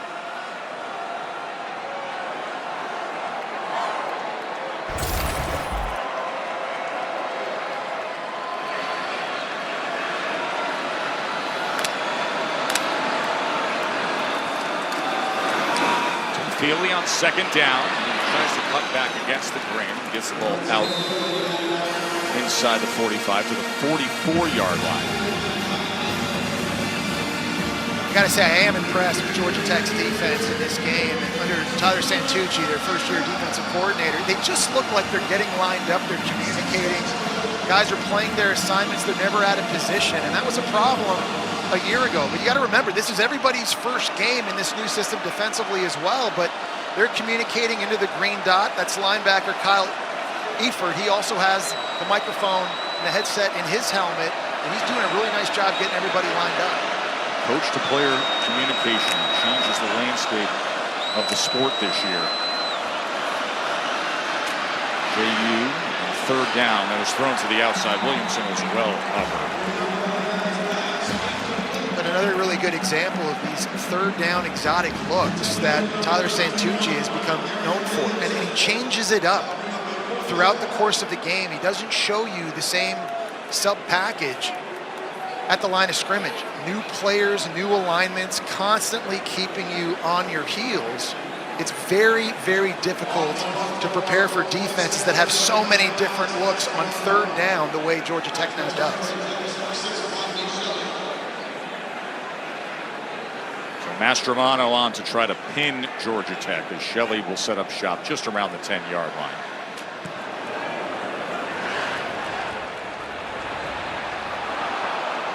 That goes into the end zone. So what's new in 2024? Well, the biggest of all, we finally have the new 12-team college football playoff where the 4 conference champions will take those valued first 4 seeds, and you get a bye 1 through 4. You got to be a conference champion for that. Then teams 5 through 12 will play in what is the first round on campus starting on December 20th. 5 conference champions get in, the next 7 highest ranked. So if you took the current rankings going into the season, this is strangely what it would look like. Glad to have it, but I think a lot of people will be saying, now why would Utah, with a 12 next to their name, get the 4 seed? The aforementioned, you have to be a conference champion to get one of the top 4 seeds. What I think is big here too, Joe, is those first round games, the higher ranked team gets home field advantage. Yes. These aren't neutral site games. So a lot of changes. It's going to be really interesting to see how it shakes out. Jamal Haynes taken down immediately as DJ Lundy darts in. DJ Lundy is a leader, and he was part of a 3-man rotation at linebacker in a position that was really a strength for the Seminoles last season. But he just sees the key, and as soon as he sees this hole open, he sees guards pulling, he's now playing downhill. They lost him in the portal to Colorado in the offseason, Joe. He decided to come back to Florida State, and that was a big get for Adam Fuller and Mike Norvell because he is one of the team's best leaders. And he is the green dot player, so he is the player as that goes incomplete with the pressure coming in from Joshua Farmer. Lundy's that green dot player who has the defensive coordinator, Adam Fuller, in his ear. Good pressure that time on second down by Joshua Farmer. 3rd and 12. Yeah, and Patrick Payton, number 11 for Florida State. This is a place that he has to come alive. He is the most dynamic pass rusher that Florida State has. And right now, normally lining up to the far left side, up over top of a tight end. Is Georgia Tech going to help with him? Right now they have the tight end to his side, they've got the running back to his side, and obviously the right tackle there as well. You would think we're at Doak Campbell listening to this crowd here at Aviva Stadium in Dublin. 3rd down and 12. Haynes King with time. Receiver went down, ball went to the ground as he was looking for Rutherford, incomplete, and the Florida State defense does their job. And that's just Rutherford falling down. And we've seen a couple players, you know, it rained earlier in the game, the grass is getting a little slick, but this was wide open, Joe. We used to call this a fork route at the University of Florida from the slot, just running to the corner. It breaks wide open, there's a clearance from the outside receiver. That's a good look and a good throw from Haynes King, and Rutherford knows. Big missed opportunity. The Irish native David Shanahan looking to flip the field. Malik Benson back to return for Florida State. They came after Shanahan, may have gotten a piece of it as it flutters down. That was an awkward punt. Benson fields it off the bounce as he tries to get out and can get to the 36-yard line. So David Shanahan, who comes from County Kerry, Ireland, from Southwest Ireland, grew up playing Gaelic football, punting for Georgia Tech. We will take a break. Still tied at 14-14.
Florida State and Georgia Tech tied up here. The Aer Lingus College Football Classic as you're watching the ACC on ESPN. And Katie, a rare local connection in this game.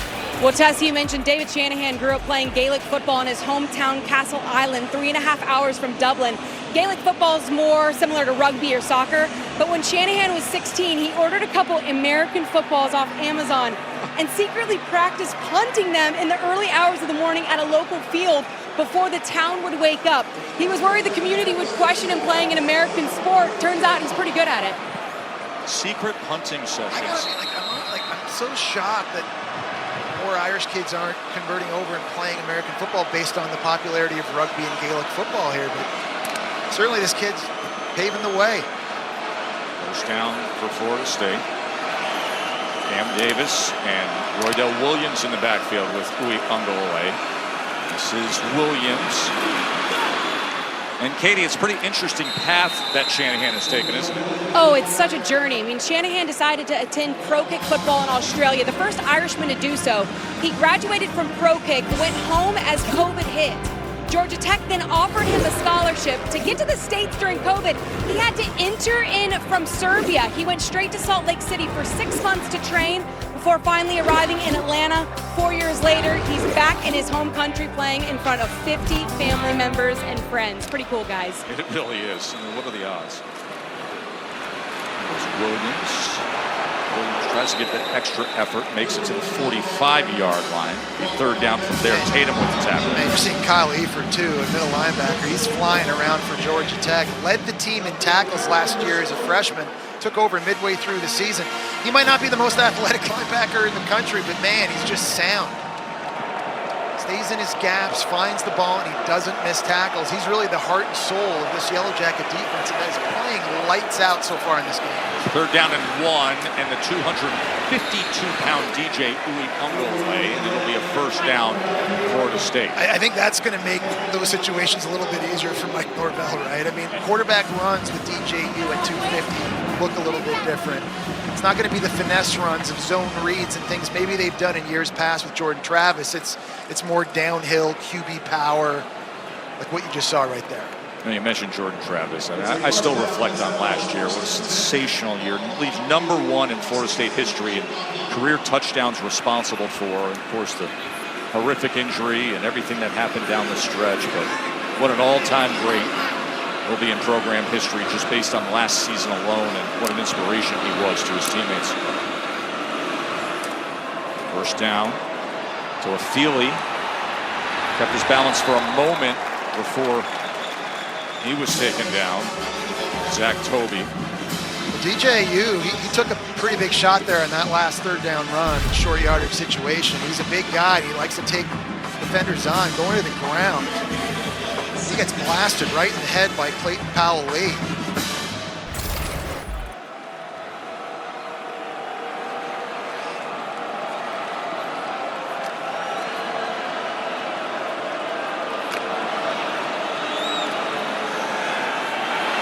DJU's going to crank it up, take a shot downfield, and threw it to the outside of Malik Benson. Well, you've seen these last two drives now, Mike Norvell trying to open it up in the passing game, and they're at least trying to take shots and get behind this Georgia Tech secondary.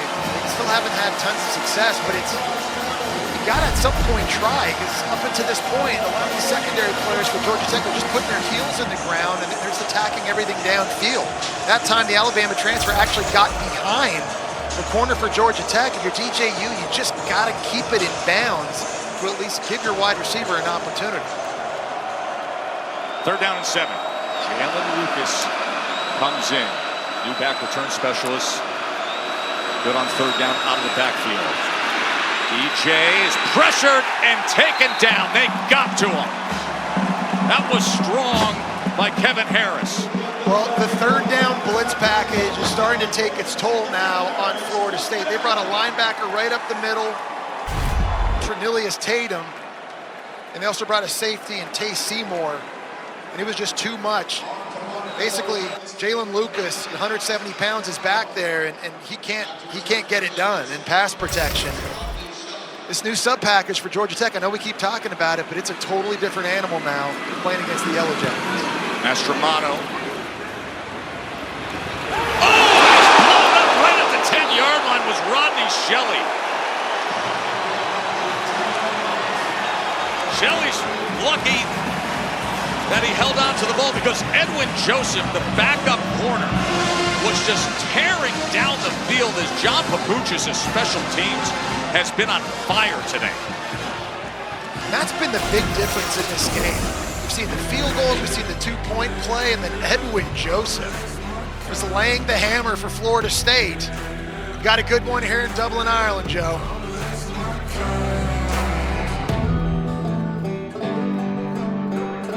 This is the SEC on ABC, and this is how it's done.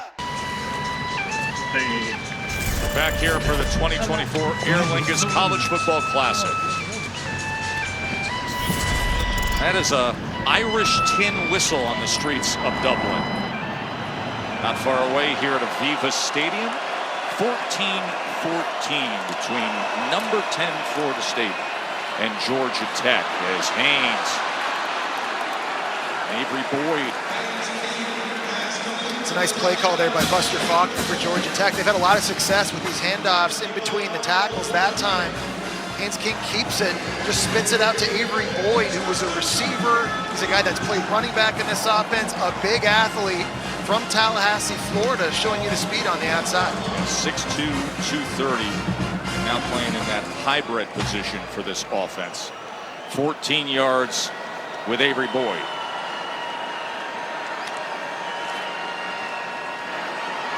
Haynes King can't find much there, bottled up right at the line of scrimmage.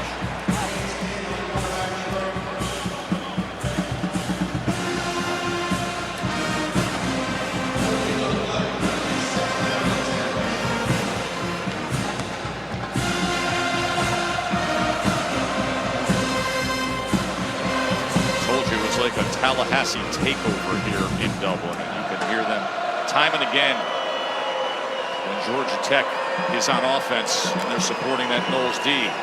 Haynes King gets it out and gets it complete to Chase Lane. And that was a busted coverage by Florida State. That time Georgia Tech went into motion.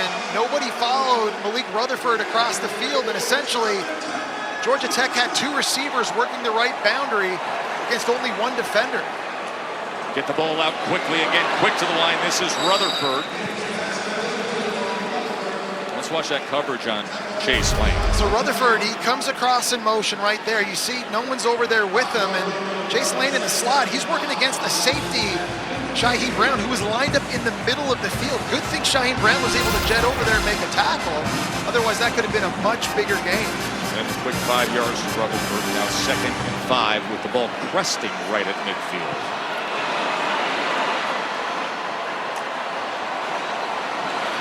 Go with the jet motion, Rutherford again, and Rutherford will get a first down for Tech. And that's the hard part, right? Because you've seen jet motion, jet motion, jet motion. Most times they're not handing it off, and after a while the defense kind of falls asleep. Well, you're not going to give it to them, so we're not going to respect it.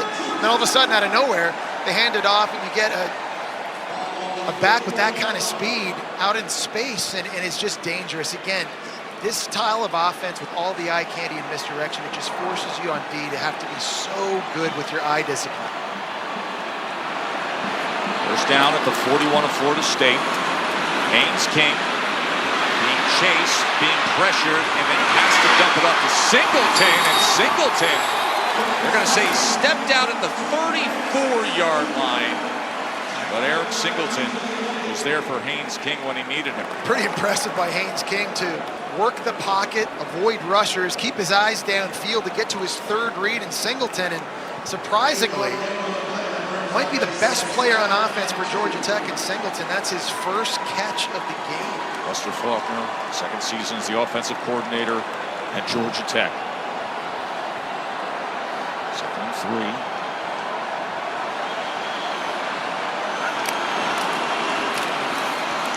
Ball's out! Ball is out! Matt scrambled for it. We will see. It looks like Georgia Tech for a moment has recovered. And they have. And that was Big number 77, the right guard, Keelan Rutledge. He was the only guy there with a whole lot of dough. That was a bad exchange between Haynes King and Jamal Haynes. It looks like the quarterback put the ball into the belly, right into the belly, between the 1 and the 1. The last second, he was trying to pull it out to get outside.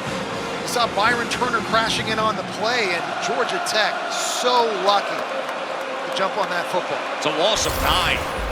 That's the first football put on the ground today. 3rd down and 12. Pressure on King, and he gets the crossing route and a first down to Rutherford. Haynes King comes up big. And another phenomenal job by Haynes King under duress. Marvin Jones coming from the right side. Look at the spin move in. He's going to get a clean hit on him, and King again able to stare down the gun barrel there, throwing it around a defender from Florida State right into the belly of his intended target. 2 really good-looking throws these last 2 attempts for Haynes King. Alexander gets inside the 25. I love this offense from Buster Faulkner. It's so much fun to watch. He's been a really successful offensive coordinator for 10 years. Southern Miss, Arkansas State, Middle Tennessee. But it's when he went to Georgia for 3 years to learn under Todd Monken. He was on the quality control staff, but he had a big part to play in the game plans week in, week out for Stetson Bennett at quarterback, that he learned the NFL style of offense, blended it with his own air raid background, and now that's what you're seeing here at Georgia Tech. 2nd and 5. Empty look for King.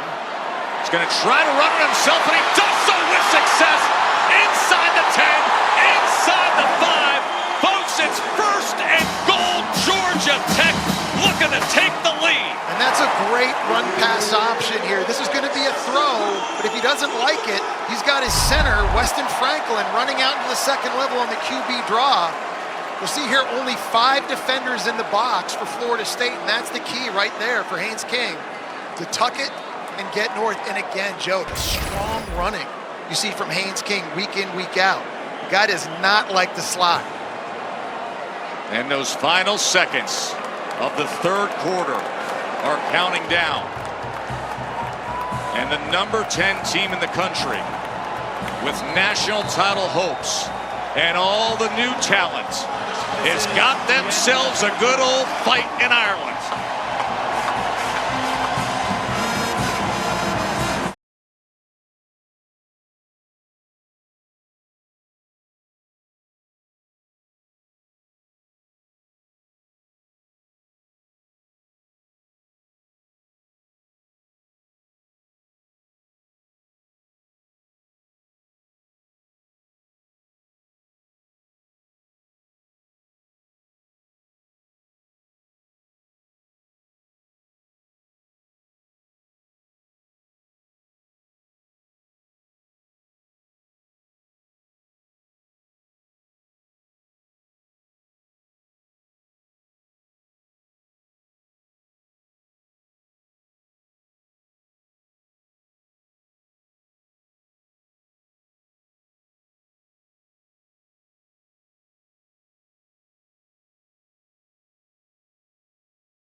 We're back in Dublin with Mike Norvell. Mike, what do you got to do to get a goal line stand here? Well, obviously we got to make sure that we're sustaining our drives. We've had a couple of opportunities. We've moved the ball. We've gotten into positive territory, but obviously we got to continue to capitalize. Had a few missed opportunities.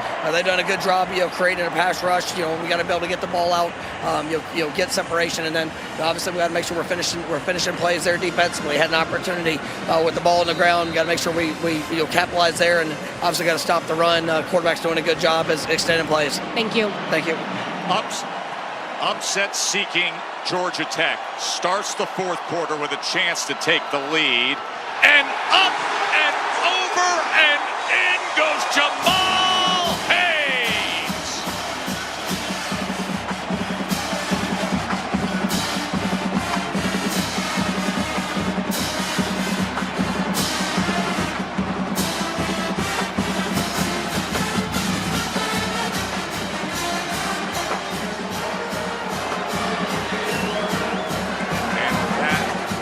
How the drama starts for this fourth quarter.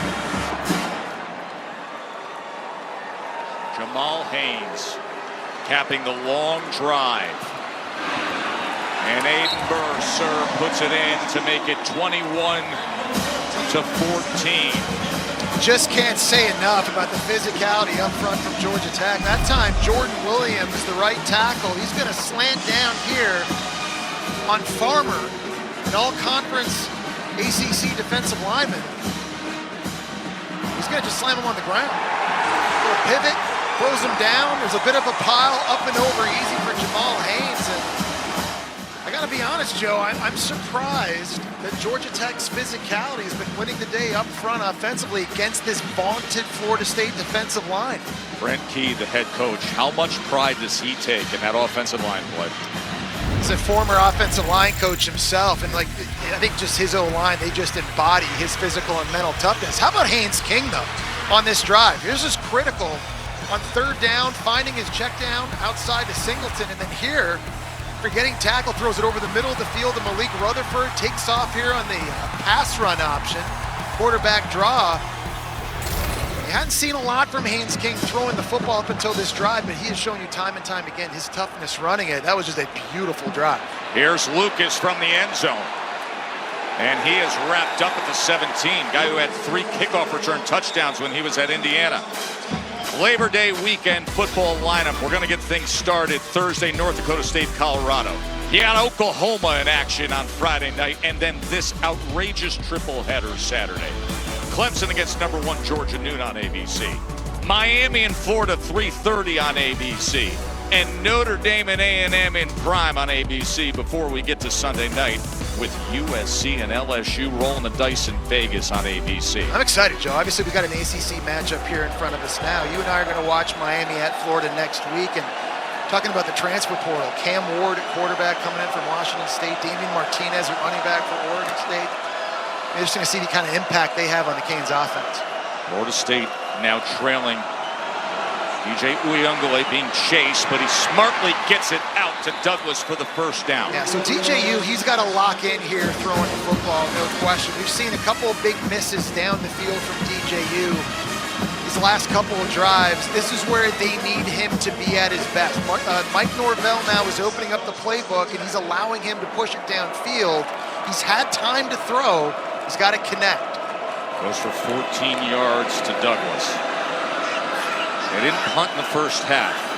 2 drives and 2 punts in the second half. And now this drive starts with the completion of Douglas here in the fourth quarter, trailing by a touchdown, as that was Kyle Eifert meeting Toafili right in the hole. What a run fit. Well, that's what I'm talking about, right? I mean, he sees the guard pull, he shoots the gap, he gets over, he just finds the ball, and he gets guys on the ground. He's going to be the leader of this defense, and they'll play as he plays. His physicality in the middle of the field for Georgia Tech has just been remarkable.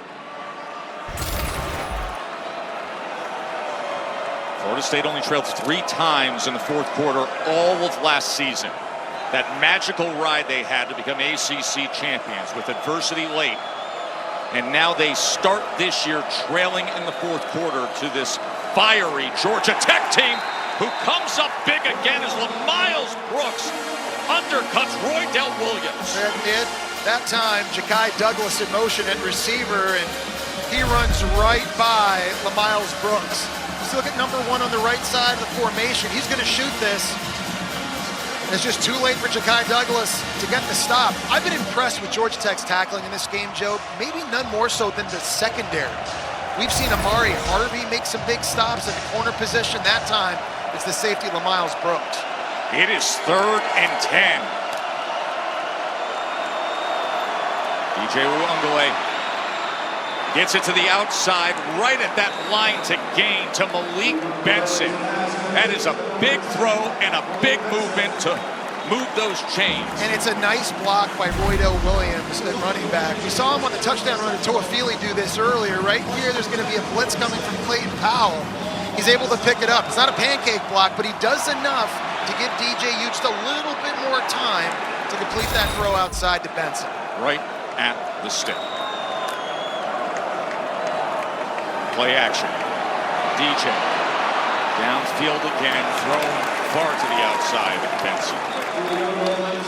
I think that time DJU missed a wide open throw in the middle of the field. I think he had Deuce Spann running a basic in route in the middle of the field. There was nobody there. Look to the left of the side, left of the field right there. Sorry, it's Jalen Brown, number 6, and right here, there's a big in throw and a completion to be had. He puts that out in front of him. He can catch it and advance it. Just another missed opportunity in the pass game.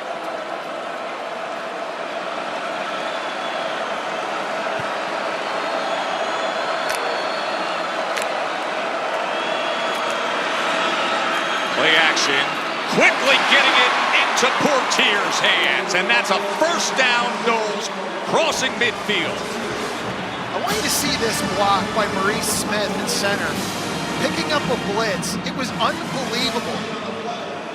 LaMiles Brooks' safety was trying to shoot the gap. He got absolutely baptized that time by Maurice Smith, giving DJU a chance to throw. Big Davis' dad watching his son trying to rally here in the 4th quarter. And here, looking for anything in the quarterback run game as he goes for 2 yards and was met again by Eifert. Oh my God, so LaMiles Brooks is a safety. He's going to be shooting it from here.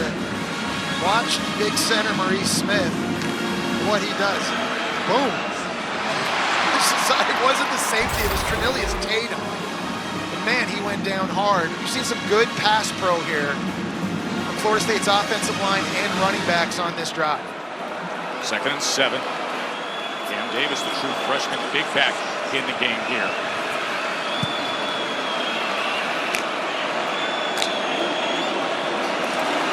DJ is going to give him the ball.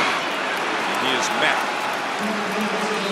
He's going to have a very bright future, but right now Omar Daniels able to get to him. And it's going to be another big 3rd down, Jesse. So here's the big substitution for Georgia Tech. They've got 4 fresh bodies now on the field, and the blitz packages from Georgia Tech on 3rd down have been giving Florida State problems all game long. I think if you're DJU here, are you anticipating blitz? You got to be communicating. These offensive linemen, right now they're bringing in their tight end, Brian Courtney, to help out, number 86. Malcolm Morlock, the other tight end, comes in as well. Here's your 3rd down and 7. Uiagalelei looking for the back shoulder, incomplete, thrown to the outside of Kyle Morlock. And Rodney Shelley had coverage.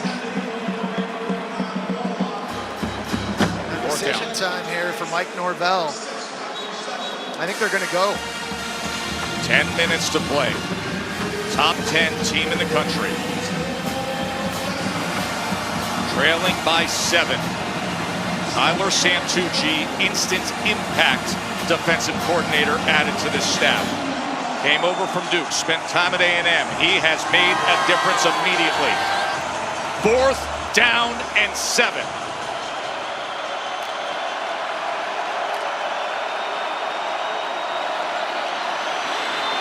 He's got time, and he's got a man!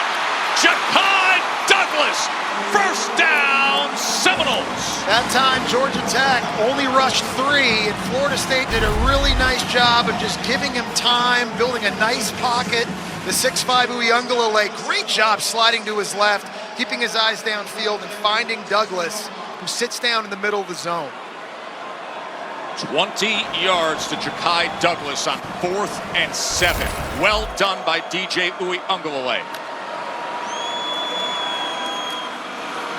And tackled for a loss.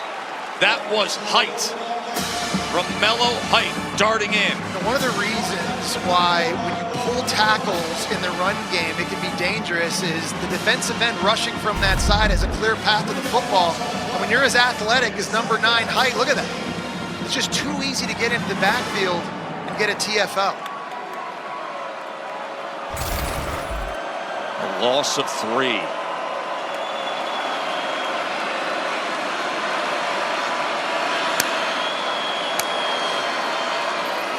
Short pitch, Williams. Williams is met at about the 21-yard line. Miles Brooks getting involved again. That's just a good example, again, of sound defense by Georgia Tech. Trinilius Tatum doesn't make the tackle at linebacker, but he makes the play. He got outside leverage, forced the ball to go back inside. They were able to corral him and make a stop, setting up another 3rd and long. Really been impressed just with the assignment football, how everybody seems to be on the same page for the Yellow Jackets. Those precious seconds counting down. We're under 8.5 minutes to play. Florida State, top 10 in the country, trailing by 7 against the upstarts from Atlanta. 3rd down and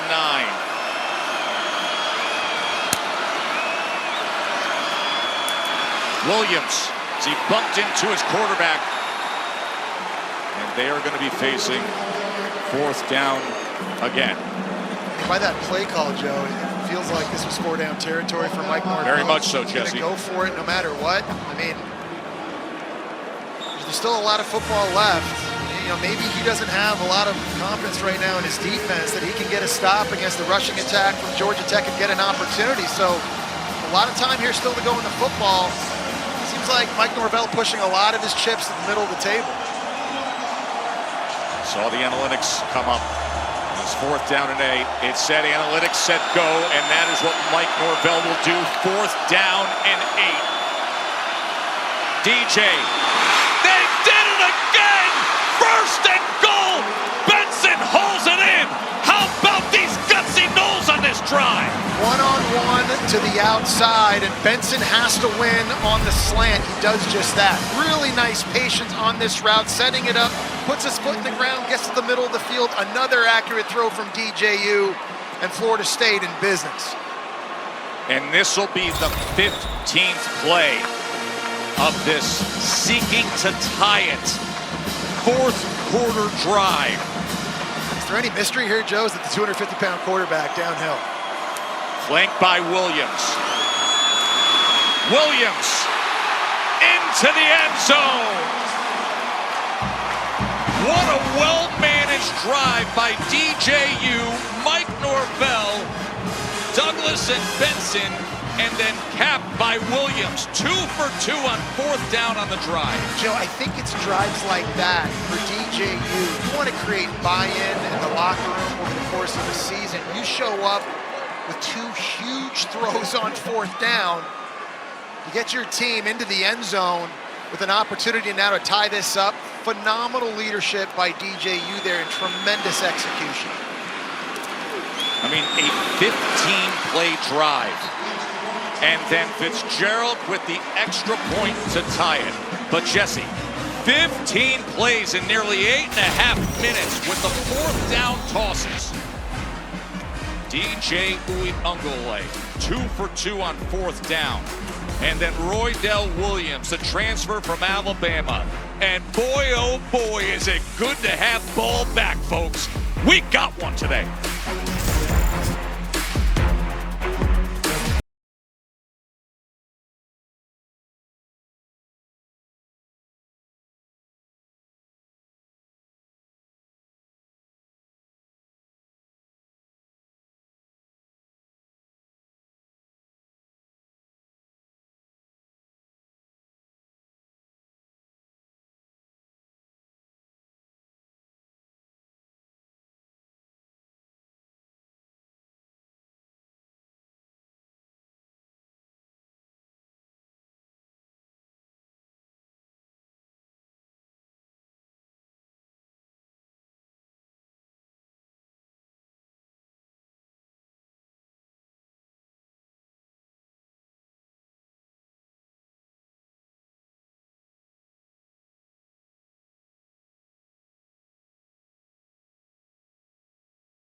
Jesse Palmer, Katie George back with you in Dublin, Ireland. We got a thriller. And how about Florida State on that last drive? They went 15 plays and 84 yards. And coming into that drive, they only had 2 drives in the second half with 2 punts and 33 yards of offense. Well, just saw the DJU heroics on that last drive on 4th down. But Haynes King before that was pretty good himself. Yes, throwing under duress, throwing out to Singleton here in the flat. That was a big pickup and a big play. And his throw to Rutherford over the middle of the field is just phenomenal. And then, of course, you see his dynamic ability to keep the football and run it himself. You know, last year, he really was one of the better dual-threat quarterbacks in the country. But his athleticism really is what makes him unique. He's going to need that right here, the critical part of this football game on designed runs, but also his ability to extend plays and get away from this pass rush. Now Haynes King out there, game tied up, 6.5 minutes to play. As he quickly gets it out and gets it complete immediately that time to Rutherford. Coaches will tell you with Haynes King, they say, we will confidently say that he's the most underrated player in the country.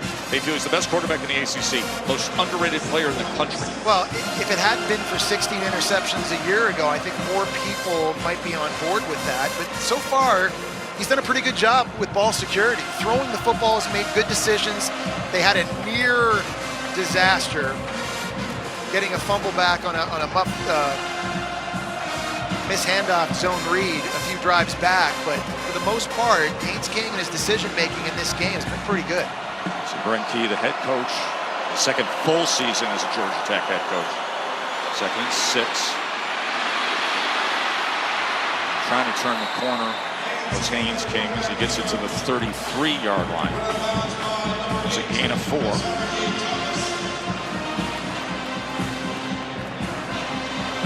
This point here, doesn't it just kind of feel like which of these defenses can get a critical stop and get it back to their guy with just about 5 minutes to go in the game? Georgia Tech's had success running it in a whole lot of different ways right here.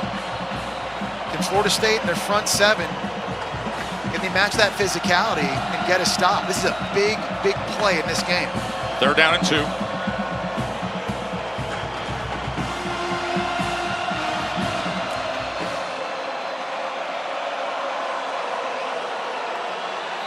And you see a lot of pointing over at that Georgia Tech side. There was some movement.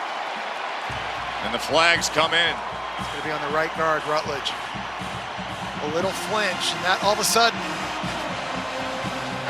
3rd and 7, a lot different than 3rd and 2. Number 72, 5-yard penalty, 3rd down.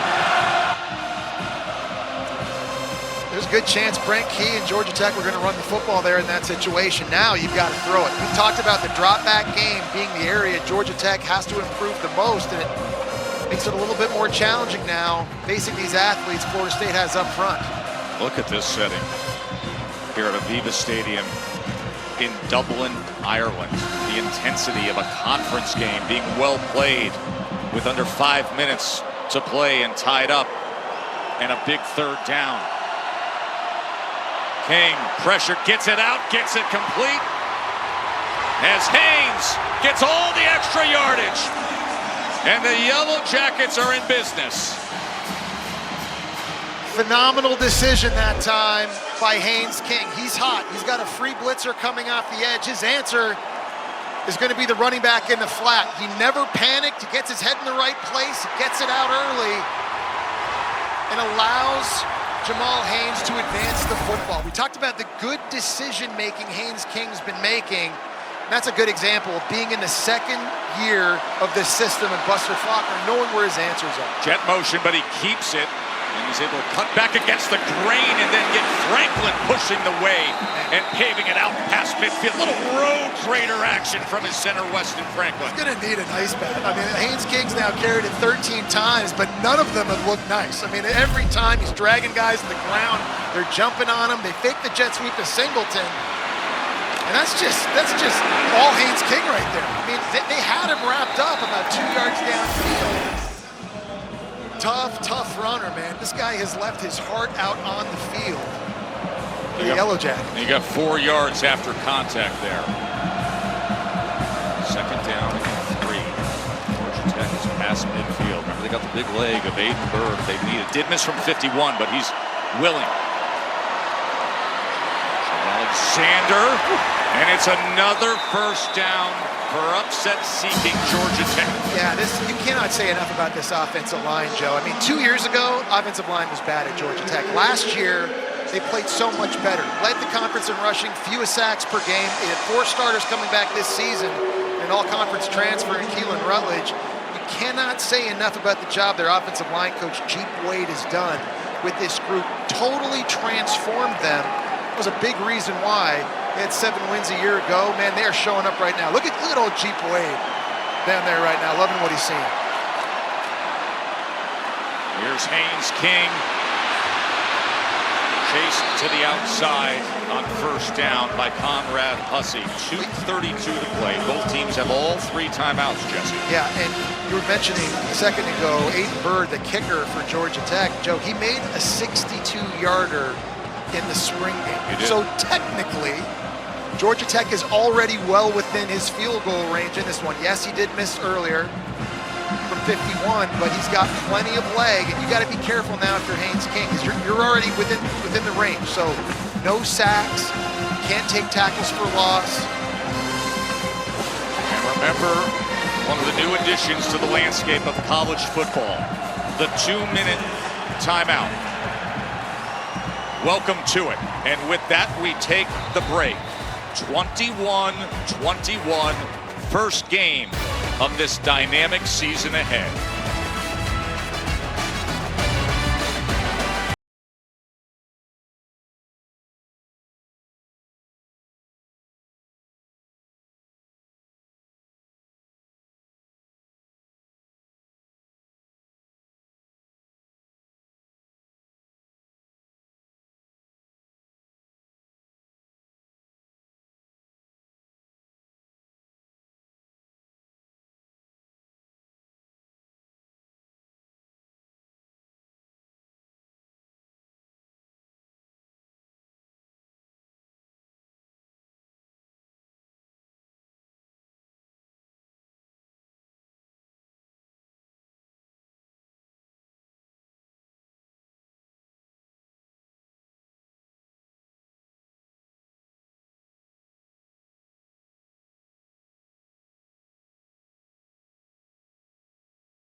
The Aer Lingus College Football Classic is brought to you by Ireland.com. Absolutely gorgeous coastline of Ireland. And we are on the east side in Dublin, just out of downtown at Aviva Stadium, where it has been such a festive atmosphere all week. Fans roaring, well-traveled, and they get this gem of a game to open up what we've described as the most transformational season in college football. The 12-team playoff has arrived, and this game is a perfect way to start. A top 10 team being pushed to the limit by the upstarts Georgia Tech.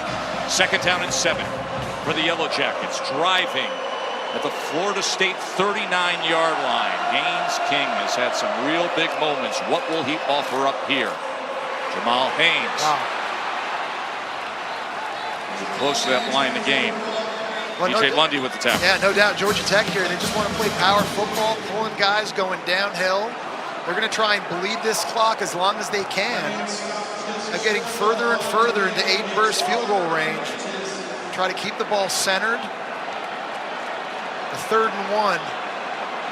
We've seen this Georgia Tech offensive line, Joe. They've won time and time again. Can they do it once more here?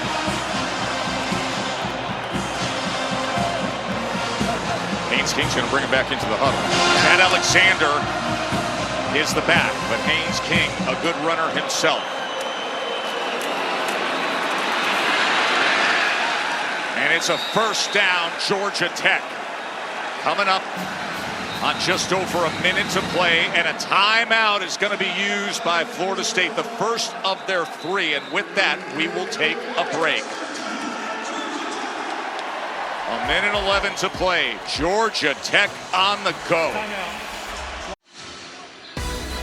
Just a spectacular setting to open up the college football season. We're here in Dublin, and tonight you can tune in on ESPN. Week 0 continues. 10th annual FCS kickoff. North Alabama, Southeast Missouri.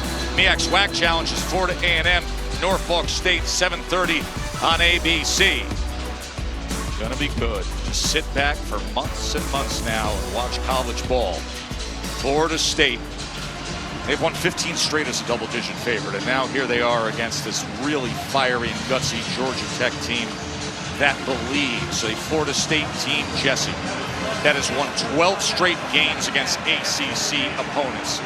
And now with a minute 11 to go, the ball's on the Florida State 31-yard line, and it's first down, Georgia Tech. Yeah, they just had a timeout, so they were just talking with coaches, trying to regroup. They were being reminded of what runs they're going to see, how to fit it, where to get aligned, what the timeout situation is. Easier said than done with the way right now Georgia Tech's lathering up this O-line. Alexander right into the middle of that wall. Ball security right now is absolutely huge for Georgia Tech, as Florida State's going to call another timeout here. That'll be their second.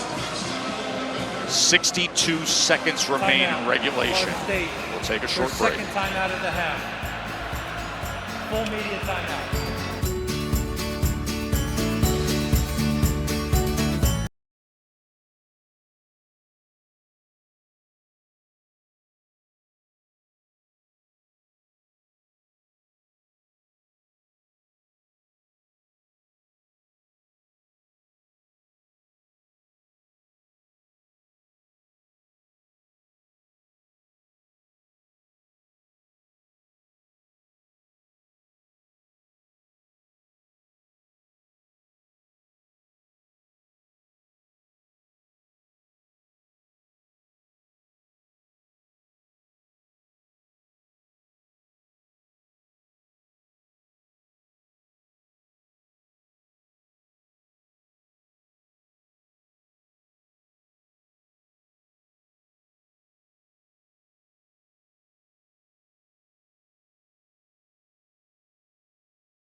Georgia Tech kicker Aiden Burr earlier tonight from 51 out, just came across it a little bit, missed it to the right slightly, or as Irish golf caddies would say, Grandpa's pajamas, but he's going to get an opportunity potentially here in the final minute.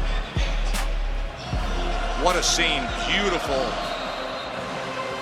Sun setting over Dublin. There's Burr.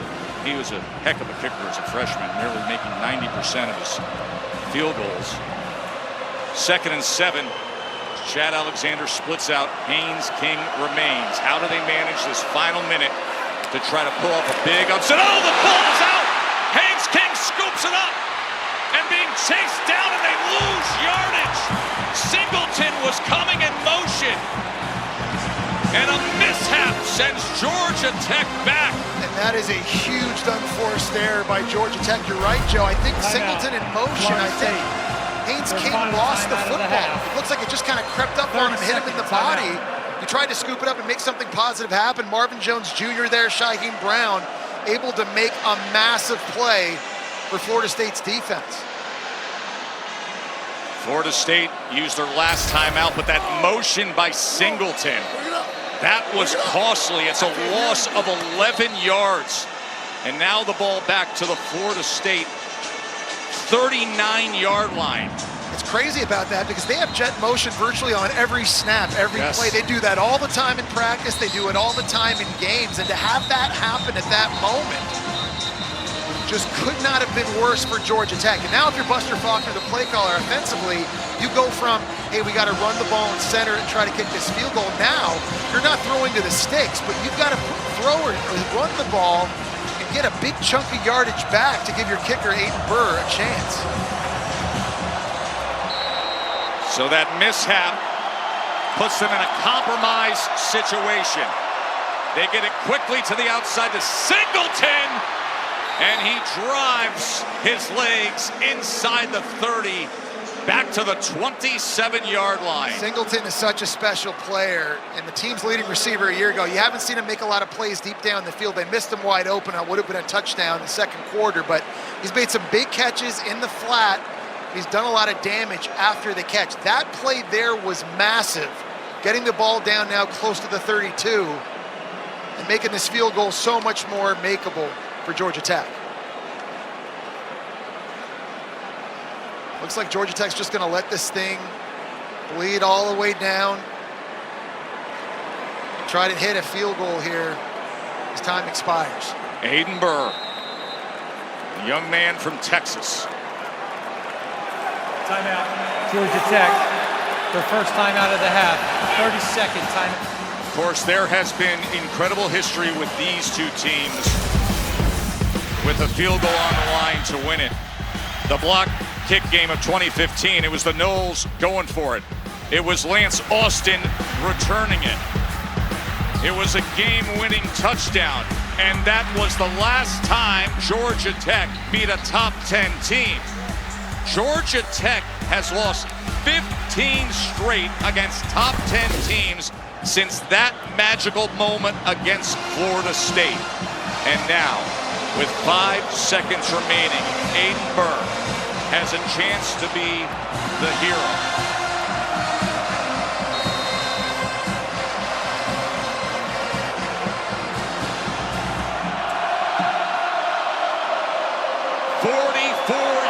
Away to do it. He got it! He got it! And the Yellow Jackets did it! Upset in hand. They found themselves a pot of gold at the end of their Irish rainbow. Number 10 Florida State goes down in Dublin.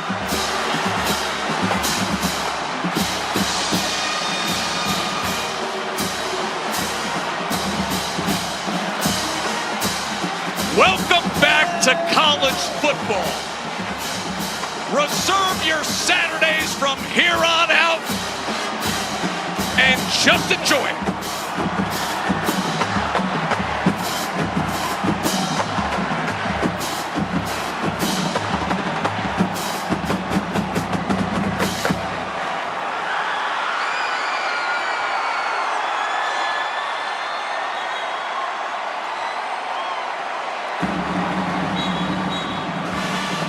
What a turn of events too, Joe, right? You got the muff snap by Haynes King 2 plays ago.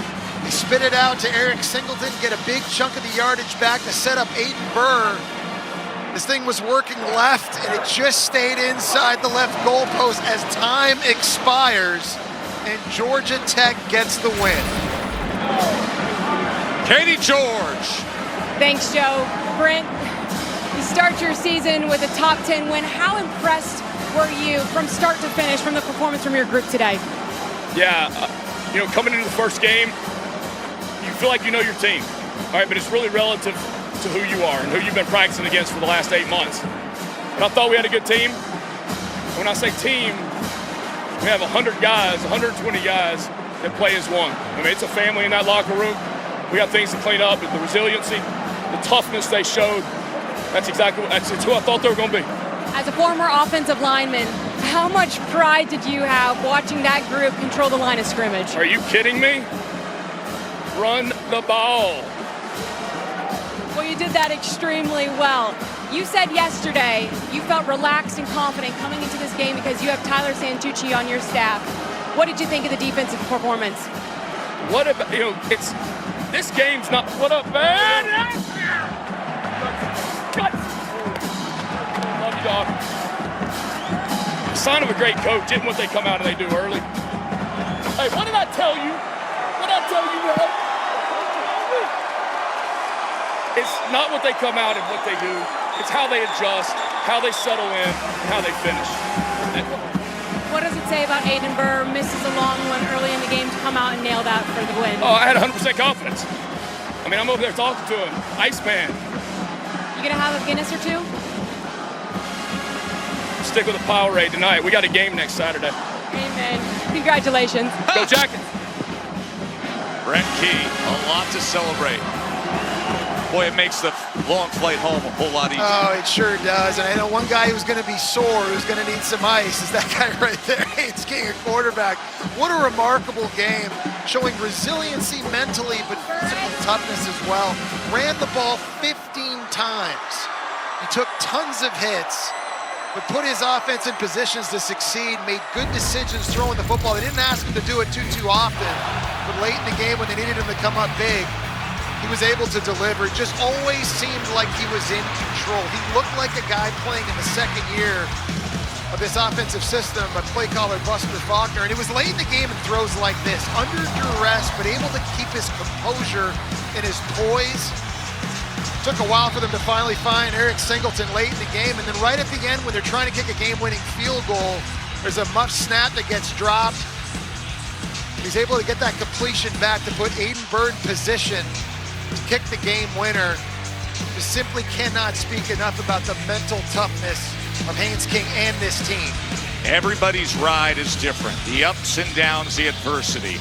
Aiden Burr, who tore his ACL during his senior year of high school, who then couldn't play in 2022, was the backup when 2023 began, and now is the hero, Katie, here in Ireland.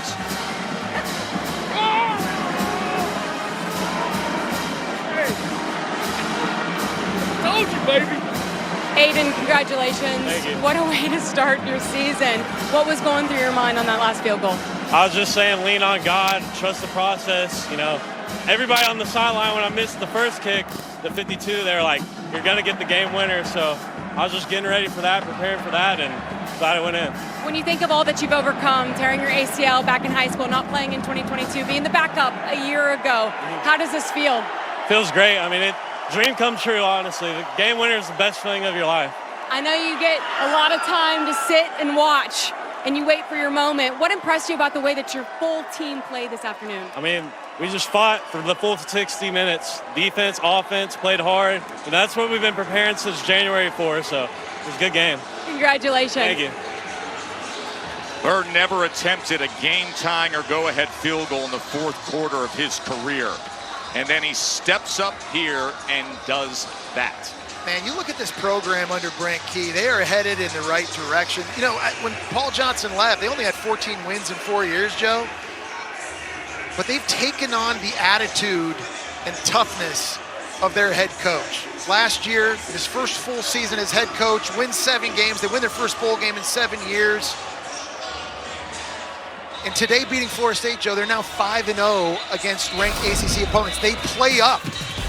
This team has a real tough schedule this year, no doubt about it. But what a statement today here. Week 0, knocking off the defending ACC champions. And we were so glad to bring it to you from a wonderful staff that came overseas to set it all up. We thank them. For Katie and Jesse, I'm Joe Tessitore. Enjoy the rest of your day as we get you back to the studio and Matt Berry.